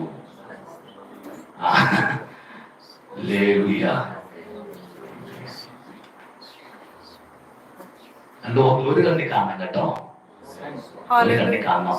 മോന്റെ ഭാര്യയെ കാണുന്ന ഏത് കണ്ണോ, മോളെ കാണുന്ന ഏത് കണ്ണോ, അതുപോലെ തന്നെ മോന്റെ ഭാര്യയെ കാണണം. സ്തോത്രം. ഭാര്യമാരോട് പറയാം, നിങ്ങളുടെ അമ്മയെ കാണുന്ന ഏത് കണ്ണോ അതോടുകൂടി ഭർത്താവിന്റെ അമ്മയെ എന്ത് ചെയ്യണം? നീതി, നീതി, നീതി. നിങ്ങളുണ്ടോ എന്റെ കൂടെ? സ്തോത്രം. നീതി വേണോന്ന് ജീവിതത്തിൽ. ആമേൻ. അച്ഛൻ അവിടെ പോവാ, അത് നിന്റെ അമ്മയ്ക്ക് ഒരു സാരി മേടിച്ചു കൊടുക്കും. അയ്യോ, എന്നാ സന്തോഷമായിരിക്കും അമ്മാമ്മക്ക് രാവിലെ. അച്ചാച്ചൻ രാവിലെ പുള്ളിക്കാരുടെ അമ്മയ്ക്ക് സാരി മേടിച്ചു കൊടുക്കുന്നതോടെ എന്നാ സന്തോഷമായിരിക്കും. പിറ്റേന്ന് രാവിലെ എവിടെ പോവാ, ഞാൻ എന്റെ അമ്മയ്ക്ക് ഒരു സാരി. പിന്നെ പുള്ളിക്കാരിക്ക് സാരി ഇല്ലാത്തേ, സാരിയുടെ കുറവാ. സ്വന്തം വീട്ടിലോട്ട് പോയി പഠിക്കാൻ നേരത്ത് 100 രൂപ കൂട്ടി നല്ല പഠിക്കണേ. ചുമ്മാ പഴഞ്ചൊന്നും മേടിച്ചെന്ത് ചെയ്യുന്നത്, നല്ലത് മേടിച്ചു കൊടുക്കണോ പറഞ്ഞാൽ അതേ പുള്ളിക്കാരി പിറ്റേന്ന് പറയാം ഇപ്പൊ സാരിയുടെ കുറവല്ലേ. നിങ്ങളല്ലേ എന്നെ കഴിഞ്ഞ് ഒത്തിരി പ്രായത്തിന് മുതിർന്നായിട്ട് എനിക്ക് പറയുന്നതിൽ ഒത്തിരി പരിമിതിയുണ്ട്. ഇല്ലേ? കുറച്ചും കൂടെ ഒക്കെ ഞങ്ങളുടെ യുവാക്കന്മാരുടെ ടൈപ്പൊക്കെ ഉള്ള ആൾക്കാർ കുറച്ചുകൂടി അധികം ഈ പ്രേരണ പറയായിരുന്നു. നീതി, നീതി. എണ്ണ മാത്രമേ വിൽക്കാവൂ, പാത്രം നീ കൊടുക്കണം. അത് നിന്റെ ഉത്തരവാദിത്ത. സ്തോത്രം. നിനക്ക് ഒരാപത്ത് വന്നപ്പോ, ഒരാവശ്യം വന്നപ്പോ സഹായിച്ചത്, അവളുടെ പാത്രം വന്ന് സഹായിച്ചെങ്കിൽ മറക്കരുത്. നിന്റെ വീടിന്റെ അകത്ത് നന്മ വെളിപ്പെടാൻ അവളുടെ വീടിന്റെ അകത്ത് വെറുതെ വെറും പാത്രം, അത് വെറും പാത്രം താരാനൊരു മനസ്സുണ്ടായി. അവർക്ക് ഉപകാരമൊന്നുമില്ലെങ്കിൽ നീ ചോദിച്ചപ്പോ താരാനൊരു മനസ്സുണ്ടായി. നമ്മൾ കൊടുക്കുന്നുണ്ടോ? എത്രയോ സംഭവം നമ്മൾ ഉപയോഗിക്കാതിരിക്കുന്നു. ജന്മം ചെയ്ത് നമ്മൾ എന്ത് ചെയ്യില്ല. അലമാരിക്കകത്ത് സാരി ഇരിക്കുന്നതിന് കയ്യും കണക്കും, ഷർട്ടും പാലും ഇരിക്കുന്നതിന് ഡോറ് തുറന്ന ഇതെല്ലാം കൂടെ മറിഞ്ഞ് താഴേക്ക് വിടുക. എന്നാലെങ്കിലും ഒരെണ്ണം ഇല്ലാത്തവർ എന്ത് ചെയ്യില്ല. അങ്ങനെ നമ്മൾ അങ്ങനെ കാണിക്കുമ്പോ നിന്റെ അയലോക്കാരി നിനക്ക് ആവശ്യം വന്നപ്പോ ഒരു പാത്രമാണെങ്കിലും തന്നല്ലോ. ആ പാത്രം നിനക്ക് കിട്ടിയോണ്ടല്ല നിന്റെ പ്രാർത്ഥനയ്ക്ക് ഒരു വിടുതലുണ്ടാക്കാൻ നിറയ്ക്കാൻ പാത്രം ഉണ്ടായേ. എണ്ണ മാത്രം വിൽക്കാവുള്ളൂ, അത് വിൽക്കരുത്, മടക്കി കൊടുക്കണം. എന്ന് പറഞ്ഞ പ്രവാചകൻ പറഞ്ഞു കൊടുത്തത് നീതി ബോധമുള്ള ഒരു ജീവിതം നയിക്കണമെന്നാണ്. ക്രിസ്തുവാകുന്ന വാതിന്റെ അകത്ത് കയറി പ്രാർത്ഥിച്ചു ദൈവകൃപ പ്രാപിക്കുന്നവർ പുറത്തേക്ക് ഇറങ്ങുമ്പോൾ നീതിയോടുകൂടിയ ജീവിതം നയിക്കുന്നവരാകുന്നു. സമൂഹത്തിൽ നീതിയോടുകൂടിയ ജീവിതം, സഭയ്ക്കകത്ത് നീതിയോടുകൂടിയ ജീവിതം, കുടുംബത്തിനകത്ത് നീതിയോടുകൂടിയ ജീവിതം. നീതിയില്ലാത്ത ഒരു കാര്യത്തിന് കയ്യും അവൻ വാക്കും കൊടുക്കരുത്. ഹല്ലേലൂയ. തൊട്ട് താഴത്തൊരു പുള്ളിക്കാരന്റെ കാര്യങ്ങൾ ഒറ്റ വാക്കി പറഞ്ഞാൽ പ്രാർത്ഥിക്കാം. യോക്കി വിടുതലെല്ലാം അങ്ങോട്ട് കിട്ടി. തൊട്ട് താഴെ ശൂരങ്കാരത്തി എന്ന് പറഞ്ഞ പുള്ളിക്കാരുടെ ചരിത്രം പറയുന്നുണ്ട്. ശൂരങ്കാരത്തി അവളൊക്കെ അവളുടെ നാട്ടിൽ കൂടെ വന്നു പോകുന്ന ഒരു ദൈവപുരുഷൻ അല്ല, വിശുദ്ധനായ ദൈവപുരുഷൻ. കൂടെ വന്നു പോകുന്ന കേവല ഒരു ദൈവപുരുഷനല്ല. എലീശയുടെ പ്രത്യേകത വിശുദ്ധനായ ദൈവപുരുഷൻ. നമ്മുടെ നാട്ടിൽ ദൈവപുരുഷന്മാർക്ക് കുറവൊന്നുമില്ല. സ്തോത്രം. ദൈവപുരുഷന്മാരെ എണ്ണാൻ പറഞ്ഞുണ്ട്. ബാക്കി കാര്യം എപ്പോഴേലും അനീഷ് പാസ്റ്ററെ വിളിച്ച് പ്രസംഗിച്ചാൽ മതി. അനീഷ് കാവൽ പുള്ളി അപ്പോ ആ പ്രായത്തിൽ പക്വത ചെയ്തോളൂ.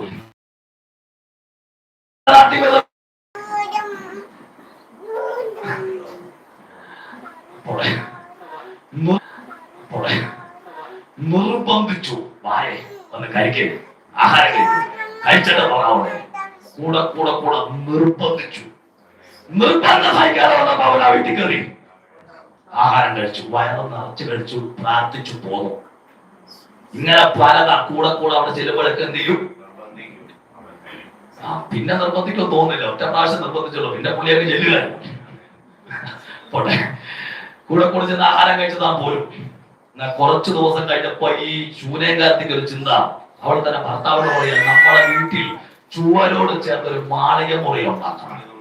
സ്തോത്രം. ഇവിടെ ധനികയായ സ്ത്രീയാണ് കേട്ടോ, ധനികയായ സ്ത്രീ. അപ്പൊ എനിക്കൊന്ന് അത്യാവശ്യം സാമാന്യമായ ഒരു വീട്, കുഞ്ഞുങ്ങളില്ല, ആവശ്യത്തിന് ധനമുണ്ട്. ഇപ്പൊ നല്ല 2 ബെഡ്റൂമും ഒരു ഹാളും ഒരു കിച്ചണും ഒരു വർക്ക് ഏരിയ ഒക്കെ ആയിട്ട് നല്ലൊരു വീട് ഉണ്ട്. പക്ഷെ അതുപോലെ ഇവിടെ പറയാ ചുമരോടുകൂടി ഒരു മാളിക മുറി ഉണ്ടാക്കണം. സ്തോത്രം. അതിൻ്റെ അകത്ത് നാൽക്കാലിയും കട്ടിലും സ്റ്റൂളും നിലവിളക്കൊക്കെ അതിനകത്ത് കൊണ്ട് വെക്കണം. പ്രവാചകൻ അവൻ വരുമ്പോൾ അവിടെ കയറി പാർക്കാമല്ലോ. ഇവിടെ കയ്യിൽ നിൽക്കുന്ന കാശ് മുടക്കി ഒരു മാളിക മുറി പറഞ്ഞിട്ടിട്ട് കാത്തിരിക്കുകയാണ് ദൈവപുരുഷൻ അതിലേ വരാൻ. അങ്ങനെ കാത്തിരിക്കുമ്പോൾ ഒരു ദിവസം അവൻ അതിലേ വരുവാനിടയായി. ഇന്ന് രാത്രി ഞാൻ ആത്മാവിനെ ദൂത് പറയാം, അവൻ ഒരുക്കി കാത്തിരിക്കുന്നവരാരും ലജ്ജിച്ചു പോകത്തില്ല. ഒരുങ്ങി കാത്തിരിക്കുന്നവരെ ലജ്ജിച്ചു പോകത്തില്ല. അവരെ ചേർക്കാൻ ഒരുക്കി കാത്തിരിക്കുക.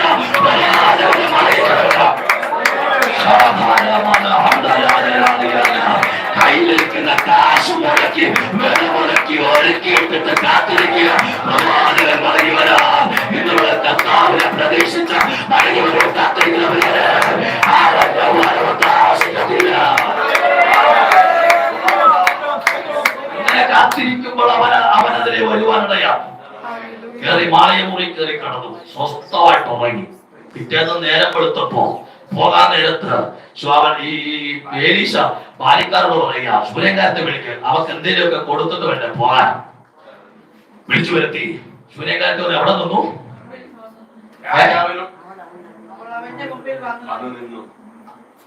അതിന്റെ താഴെ ഒരു പദം ഒരു വാതുക്കെ വന്നു നിന്ന അല്ലേ? വാതുക്കെ അവള് പറഞ്ഞ മുറിയല്ലേ? കട്ടില് പണിയിച്ച അവളുടെ കാശുണ്ടല്ലേ? നല്ല നിലമ്പൂർ തേക്കൊണ്ട് പുള്ളിക്കാരി പണിയിച്ച കട്ടിലാണ്. നിലമ്പൂർ തേക്കൊണ്ട് പണിച്ച കട്ടില്, നിലവിളക്ക്, സ്റ്റൂള് ഇതെല്ലാം പുള്ളിക്കാരി പണിയിച്ചതാ. ഇൻസ്റ്റാൾമെന്റ് അടച്ചു തീർന്നിട്ടില്ല. ആളുടെ കാശ് മുടങ്ങി പറഞ്ഞിട്ടതാ.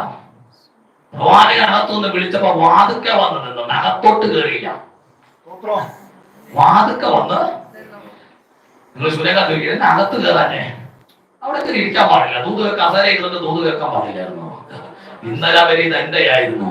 ഇന്ന് ഞാൻ ആർക്കു വേണ്ടി പണിതോ അവൻ എന്റെ അടുത്ത് വന്നതുപോലെ ഇന്ന് പോലെ എന്റെ അല്ല, ഇത് അവന്റെയാണ്. അവരുടെ അടുത്ത് വാതുക്കെ നിൽക്കുക. ഇവിടെ ഇല്ലെന്ന് ഇല്ല കേട്ടോ, നമ്മുടെ ഇവിടെ ഇല്ല. ചില സമയത്തൊക്കെ ചെന്ന് കഴിഞ്ഞാൽ ചിലർക്ക് പ്രത്യേക കസേരയുണ്ട്. അവര് മേടിച്ചിട്ടതാ. അവര് വില മുടക്കിയതുണ്ട്. അതിൽ അവര് മാത്രമേ കമ്മറ്റിക്കൊക്കെ നല്ല ഉളക്കൂടെ പോകുമ്പോ ഈ കഥനായിട്ട് ഉളക്ക് വെച്ചോണ്ട്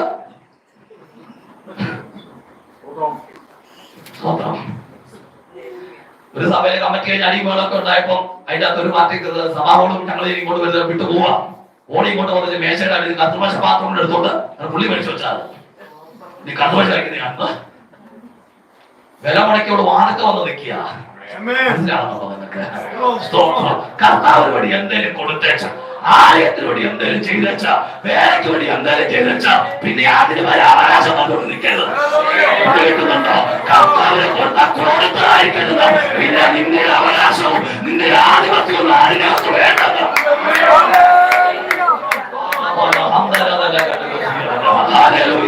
ഞാൻ പറയാം, കൊടുത്തത് പോലെ ഇട്ടേച്ച പിന്നെ അവകാശവും ആധിപത്യം പറയാതെ പുറത്തു നിന്ന് വില മുടക്കിയ നിന്റെ ഉള്ള കയ്യിൽ വില പിടിപ്പുള്ളത് വെച്ചിരുന്നത് ദൈവമുണ്ട്. വില മുടക്കിയവന്റെ ഉള്ള കയ്യിൽ വില പിടിച്ചേർത്തണ്ട. സൂര്യകാലത്തിൽ കോടിക്കണക്കിന് രൂപ കൊടുത്ത കിട്ടത്തിലുള്ള വില മുടക്കിയത് പോലെ ഇട്ടു മാറി നിന്നപ്പോ വില പിടിപ്പുള്ളത് തമ്പുരാൻ കയ്യിൽ കൊടുത്തു. വില മുടക്കിയവരല്ലോ നിന്നെ മാനിക്കുന്ന ദൈവമുണ്ട്. നിന്നെ രക്ഷപ്പെടത്തില്ല, നീ ദുഃഖിക്കത്തില്ല, നിന്റെ ദൈവം വ്യാപരിക്കും.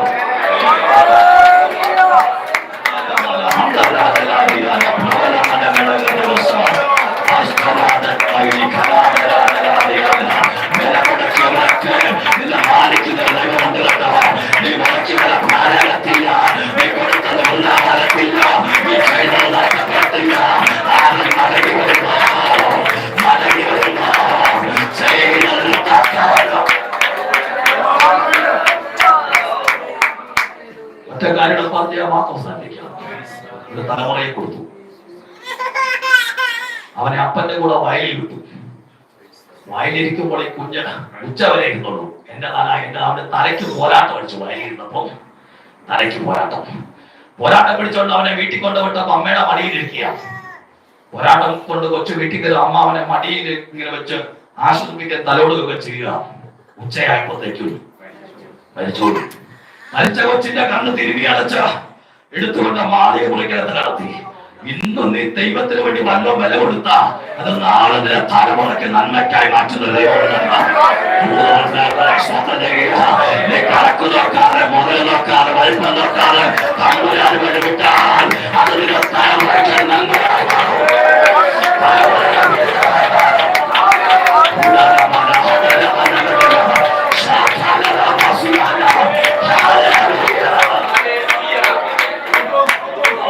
ഇന്നലെ അവൾ മുടക്കിയത് തലമുറയുടെ വിടുതലായി തീരുക. അവളെ കൊണ്ട് കടത്തിയിട്ട് കഴുതയെ പിടിച്ച് ഒറ്റ പോക്ക കർമ്മയിലോട്ട് ചെല്ലുക. ഓടിപ്പിടിച്ച് കർമ്മയിലോട്ട് ചെല്ലുമ്പോ ഏലിശ ദൂരത്ത് നിന്ന് കണ്ടു. അവൻ ഭാര്യ കണ്ടു. ചാടുക, സൂര്യകാലത്തോട് ചെല്ല. 3 കാര്യം അവളോട് ചോദിക്കണം. നിനക്ക് സുഖമാണോ? കർത്താവ് സുഖമായിട്ടിരിക്കണോ? ബാലന് സുഖമുണ്ടോ? 3 ചോദ്യം ചോദിക്കണം. 3 ചോദ്യം കേട്ടിച്ച് പുള്ളിക്കാരി ഒറ്റ ഡയലോഗാ, സുഖമാണ്. തിരിച്ചു പറഞ്ഞ മറുപടി നിങ്ങൾ കേട്ടോ. വർഷങ്ങളോളം കാത്തു നിന്നുണ്ടായ തലമുറ മടിയിൽ വെച്ച് മരിച്ചു പോയത് കണ്ട് കൊച്ചിന്റെ കണ്ണ് തിരുമി അടച്ച് കട്ടിലെ കൊണ്ട് കെട്ടിക്കടത്തി കർമ്മയിലോട്ട് പോകുന്നവരോട് ബാലന് സുഖമാണോ? സുഖമാണ്. കുഞ്ഞിന് സുഖമാണോ? മറുപടി സുഖമാണ്. എങ്ങനെ പറയാൻ പറ്റുന്നു? ഇവിടെ ഞങ്ങളുടെ കൊച്ചിന് 2 ദിവസം തലവേദന മാറിയില്ലെങ്കിൽ കൊച്ചിന്റെ കണ്ണ് തിരുമി അടിച്ച് കട്ടിലെ കെട്ടി കിടത്തേക്കാം. അവളോട് സുഖമാണോ എന്ന് ചോദിച്ചപ്പോ ബാല അങ്ങനെ സുഖമാണോ? സുഖം തന്നെ.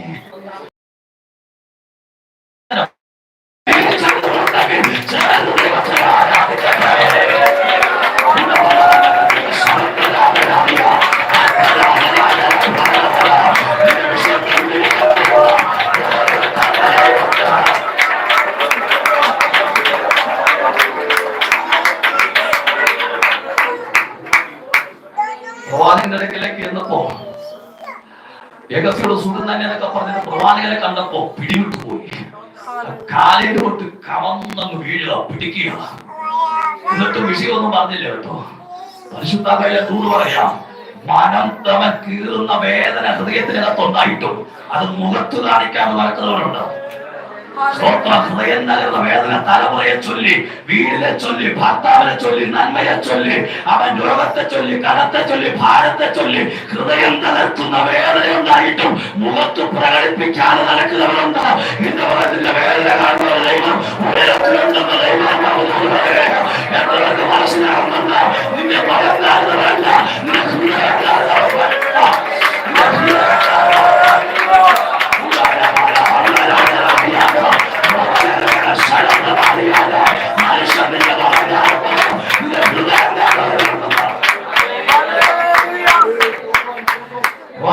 അവളെ വിട, അവർക്കെന്തോ മനോദുഃഖമുണ്ട്.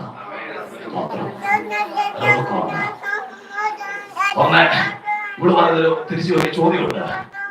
ഞാൻ ഒരു കൊച്ചിനെ ചോദിച്ചിരുന്നോ? അതൊരു ചോദ്യ. ഞാൻ ചോദിച്ചിരുന്നോ? എന്നെ ചതിക്കരുത് ഞാൻ പറഞ്ഞില്ലായിരുന്നോ? സ്തോത്രം. ഞാൻ ഒരു കൊച്ചിനെ ചോദിച്ചില്ലല്ലോ, ഇങ്ങോട്ട് തന്നതല്ലേ. ചതിക്കരുത് ഞാൻ പറഞ്ഞില്ലായിരുന്നോ? ഇന്ന് രാത്രി ആയിരുന്നു പറയാം, ദൈവം നിന്റെ കയ്യിലേൽപ്പിച്ചതൊന്നും ചതിവായി മാറത്തില്ല. യാത്രകൾക്ക് മനസ്സിലാകുന്നുണ്ട്, നിന്നെ ചതിക്കാത്തൊരു ദൈവമുണ്ടെന്ന്. നിനക്ക് വേണ്ടി വരുന്നവരാണെങ്കിൽ അവനെ ചതിക്കത്തില്ല.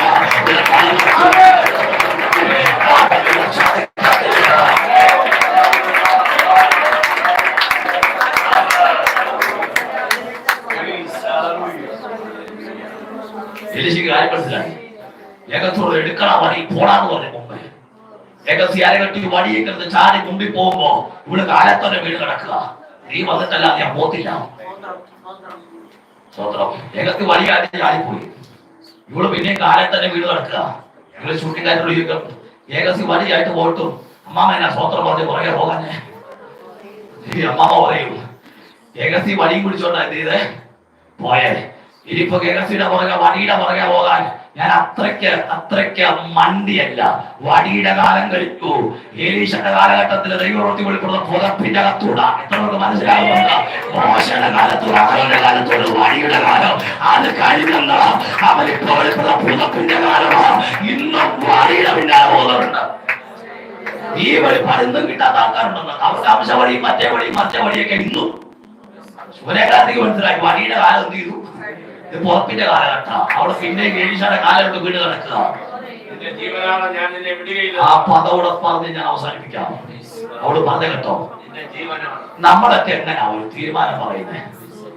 നമ്മൾ ഒരാളോട് പറയാ, എനിക്ക് ജീവനുണ്ടെങ്കിൽ ഞാൻ നിന്നെ എന്ത് ചെയ്യാ? ഇതാ നമ്മൾ ഉദ്ദേശിക്കുന്നത്. ചില പോലെ എന്റെ കൊക്കിന് ജീവനുണ്ടെങ്കിൽ ഞാൻ സമ്മതിക്കുകയില്ല. നമ്മൾ തീരുമാനം അങ്ങനെ, എനിക്ക് ജീവനുണ്ടെങ്കിൽ, എന്റെ കൊക്കിന് ജീവനുണ്ടെങ്കിൽ. ഇവിടെ ശുരങ്കാറ്റ് പറഞ്ഞ പദം കേട്ടോ, നിന്റെ ജീവനാണെങ്കിൽ ഞാൻ നിലവിടത്തില്ല. എന്നാ ശൂന്യകാര്യത്തി ഞങ്ങളൊക്കെ സാധാരണ എന്റെ ജീവനാന്ന് പറഞ്ഞ വാക്ക് കിട്ടുന്നത്. പക്ഷെ നീ ഇവിടെ നിന്റെ ജീവനാന്ന് പറയാൻ കാര്യം എന്നാ? ശൂന്യകാര്യത്തിൽ പറയാതെ പറയുന്നത് ദൂരമുണ്ട്. എന്റെ കട്ടിലെ കിടക്കുന്ന മനുഷ്യ കിടക്കുന്ന തലമുറ അവരെ എഴുന്നേക്കണമെങ്കിൽ ഇവരിൽ നിന്ന് ജീവന്റെ ആവശ്യമില്ലാതെ എന്റെ തലമുറയ്ക്ക് ശരണമുണ്ടാകത്തില്ല. ഇവരിൽ നിന്ന് ജീവൻ കൽപ്പറ്റില്ലാതെ എന്റെ തലമുറയ്ക്ക് ശരണമുണ്ടാകത്തില്ല.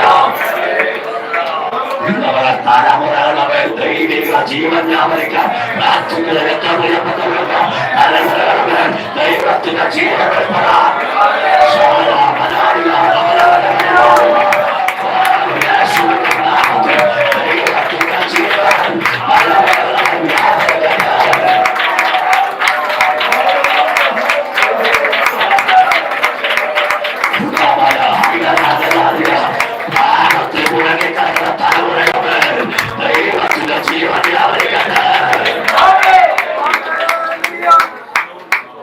എന്റെ ഈ വചനങ്ങളെ കേട്ട് ചെയ്യുന്നവനൊക്കെ ഞാൻ അവിടെ വെച്ച വാക്ക് അവസാനിപ്പിക്കുക. സമയം അതിക്ക് വെച്ചുകൂടി. പാപത്തെ വീട് വന്ന ബുദ്ധിയുള്ള മനുഷ്യരോട് എലീശ വീട്ടിൽ ചെന്നിട്ട് മരിച്ച വാലിന്റെ മേൽ ആദ്യം കയറി കിടന്നു. സ്തോത്രം. എന്തോ ചെയ്തില്ല? ചൂട് പിടിച്ചല്ലേ? ചൂട് പിടിച്ചു. അങ്ങോട്ടും ഇങ്ങോട്ടും എലീശ ചോദിക്കണം, ഒരു പ്രാട്ടം പ്രാർത്ഥിച്ചിട്ട് വിടുതൽ കിട്ടാതെ വന്നപ്പോ എന്തുകൊണ്ടാണ് നിങ്ങൾ രണ്ടാമത് പ്രാർത്ഥിക്കാൻ? സ്വന്തം നമ്മളൊക്കെയാണ് ഒറ്റ പ്രാർത്ഥിക്ക് വിടുതൽ കിട്ടിയ പിന്നെ അടുത്ത പഞ്ചായത്തിൽ കാണും. ആ ഏരിയ വഴിന്റെ പോലെ ഇത് ആദ്യം പ്രാർത്ഥിച്ചിട്ട് വിടുതൽ കിട്ടാൻ രണ്ടാമത് വീണ്ടും കയറി കടന്ന് പ്രാർത്ഥിക്കാൻ തയ്യാറായി. എന്റെ പൊന്ന് പ്രവാചക, എന്തിനാ രണ്ടാമത് ഈ മരിച്ച വിഷയത്തിൽ രണ്ടാമത് പ്രാർത്ഥിക്കാൻ തയ്യാറായി എന്നാന്ന് ചോദിച്ചാൽ ഏലീശയ്ക്ക് മറുപടി പറയാനുണ്ട്. മരിച്ച വിഷയത്തിൽ 3 വട്ടം പ്രാർത്ഥിച്ചവനായ എന്റെ യജമാനൻ മരിച്ച വിഷയത്തിൽ 3 വട്ടം പ്രാർത്ഥിച്ചവൻ അന്ന് ശാരാപാത്രം എന്റെ ഗുരു എന്റെ യജമാനൻ 3 വട്ടം പ്രാർത്ഥിക്കാൻ തയ്യാറായെങ്കിൽ ഞാൻ പ്രാർത്ഥിച്ചു വിട്ടുവിടുക കിട്ടിയിട്ടല്ലാതെ നിർത്തുന്നതാണ് പാടില്ല. ഏലീശ 3 വട്ടം, ഏലിയാവ് 3 വട്ടം പ്രാർത്ഥിച്ചു, ഏലീശ 2 വട്ടം പ്രാർത്ഥിച്ചു. പത്രോസ് ഒരിക്കൽ നടന്നു പോകുമ്പോ തവീത എന്ന പെൺകുട്ടി മരിച്ചു. പത്രോസ് നേരെ വീട്ടിനകത്ത് കയറി മുട്ടുകുത്തി പ്രാർത്ഥിച്ചു. ശവത്തിന് നേരെ തിരിച്ച് തവീത എഴുതേക്കെന്ന് പറഞ്ഞ ഒറ്റ പ്രാർത്ഥനയ്ക്ക് എഴുതിച്ചു. ഏലിയാവ് 3 വട്ടം പ്രാർത്ഥിച്ചു, ഏലീശ 2 വട്ടം പ്രാർത്ഥിച്ചു, പത്രോസ് ഒറ്റ വട്ടമേ പ്രാർത്ഥിച്ചുള്ളൂ. സ്തോത്രം. പൗലോസിന്റെ കാലഘട്ടം വന്നപ്പോ മാളികമുറിക്കകത്ത് ഒരു രാത്രി മുഴുവൻ ബൈബിൾ ക്ലാസ് എടുത്ത് ക്ലാസ് പ്രസംഗം മുമ്പോട്ട് നീണ്ടുപോയപ്പോ വാദിപ്പടിയിൽ നിർത്ത നിലയും കുത്തി താഴെ പോയി പെടലി ഒടിഞ്ഞു മരിച്ചു. അവരവിടെ കിടന്നു. പുള്ളി പിന്നെ ശുശ്രൂഷ തുടരുക. തുടർന്ന് പ്രസംഗമൊക്കെ അവസാനിപ്പിച്ച് അപ്പം നോക്കി തിന്നേച്ച് ബൈബിളൊക്കെ എടുത്ത് തന്റെ ചർമ്മലകളൊക്കെ എടുത്ത് താഴേക്ക് പടി ഇറങ്ങി പോകുമ്പോ ഒരുത്ത തലയും കുത്തി വീണ് കിടക്കുക. സ്തോത്രം. അവിടെ ഇരിക്കുന്നത് അവൻ അവന്റെ മേൽ തഴുകി പ്രാർത്ഥിച്ചു പോലുമില്ല. അവൻ അവന്റെ മേൽ തഴുകിയിട്ട് പറയാം, പ്രാണൻ അവനുണ്ട്, എടുത്തോണ്ട് പോക്കോളാൻ. സ്തോത്രം. അതാ ആ ഒരു ആത്മതലത്തിന്റെ വളർച്ച എന്ന് പറഞ്ഞത്. ആദ്യം 3 പ്രാർത്ഥിക്കേണ്ട വന്നു, പിന്നെ 2 പ്രാർത്ഥിച്ചുള്ളൂ, പിന്നെ ഒറ്റ പ്രാർത്ഥനയ്ക്ക് എഴുതിച്ചു. ഇപ്പൊ പ്രാർത്ഥിക്കാൻ പോലും വേണ്ട, സാന്നിധ്യം ഉണ്ടായാൽ മതിയെന്ന് അവരെ എല്ലാ കണ്ണുകളുടെ ദിവസം അടയിട്ടു. എന്റെ ഈ വചനങ്ങളെ കേട്ട് ചെയ്യുന്നു. നിരാശപ്പെടുത്തില്ല കേട്ടോ. വില കൊടുത്തവരുണ്ട്, വാക്കുകൾക്ക് വേണ്ടി നിൽക്കുന്നവരുണ്ട്, ഉപദേശത്തിന് വേണ്ടി നിൽക്കുന്നവരുണ്ട്. നിന്നയും പരിഹാസവും ദൂഷികളൊക്കെ കേട്ടിട്ടും ഉപദേശത്തിന് വേണ്ടി മുറുകെ പിടിക്കുന്നവരുണ്ട്. നിന്നെ നിങ്ങളോട് പറയാൻ നിന്നെ മാനിക്കുന്ന ഒരു ദൈവമുണ്ട്, നിന്റെ തലമുറയെ മാനിക്കുന്ന ഒരു ദൈവമുണ്ട്. കാഹളം തൊഴിക്കും, മരിച്ചവർ അക്ഷയരായിട്ട് ഉയർത്തുമ്പോ ജീവനോട് ശേഷിച്ചിരിക്കുന്ന രൂപാന്തരം പ്രാപിച്ച അവരോട് ഒരുമിച്ച് കർത്താവിനെ എതിരേൽപ്പോൾ മേഘങ്ങളിലെടുക്കപ്പെടും. ഈ പ്രത്യാശയോടെ മുൻപോട്ട് പോകുന്ന വാക്കുകളോട് കൂടി ഞാൻ സന്ദേശത്തിന് വിരാമം കുറിക്കുന്ന നല്ല പിതാവേ, നല്ല നിമിഷത്തിനായി സ്തോത്രം. ഉപവാസപ്പെടുന്ന 9ാമത്തെ ദിവസം ഒരുമിച്ച്